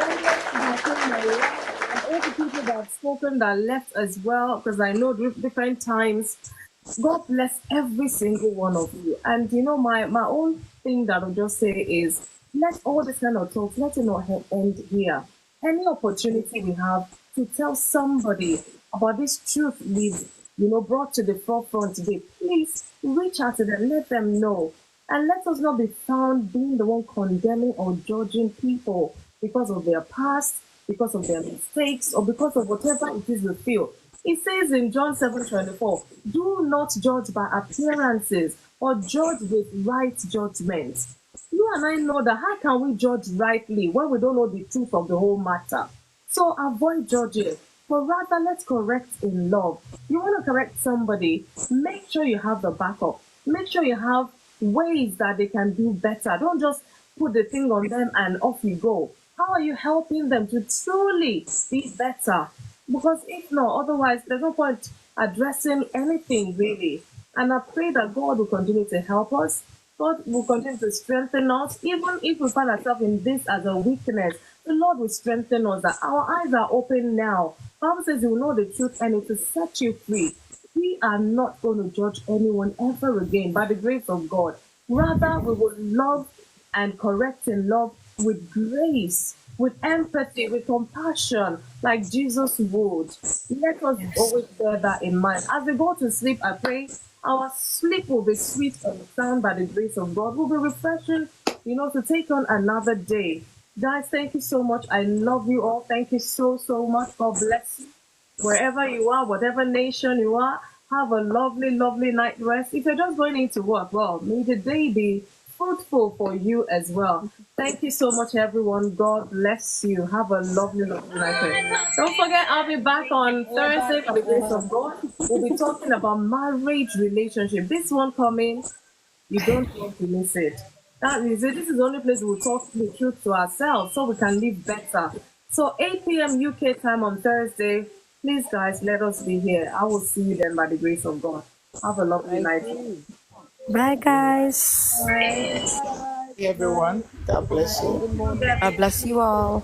Helen, thanks for coming by. Thank you, Evangelist. Thank you. It was a blessing. My hype man. Yay. Yes, thank you all all. so much. Night, everyone. God bless you. Thank you.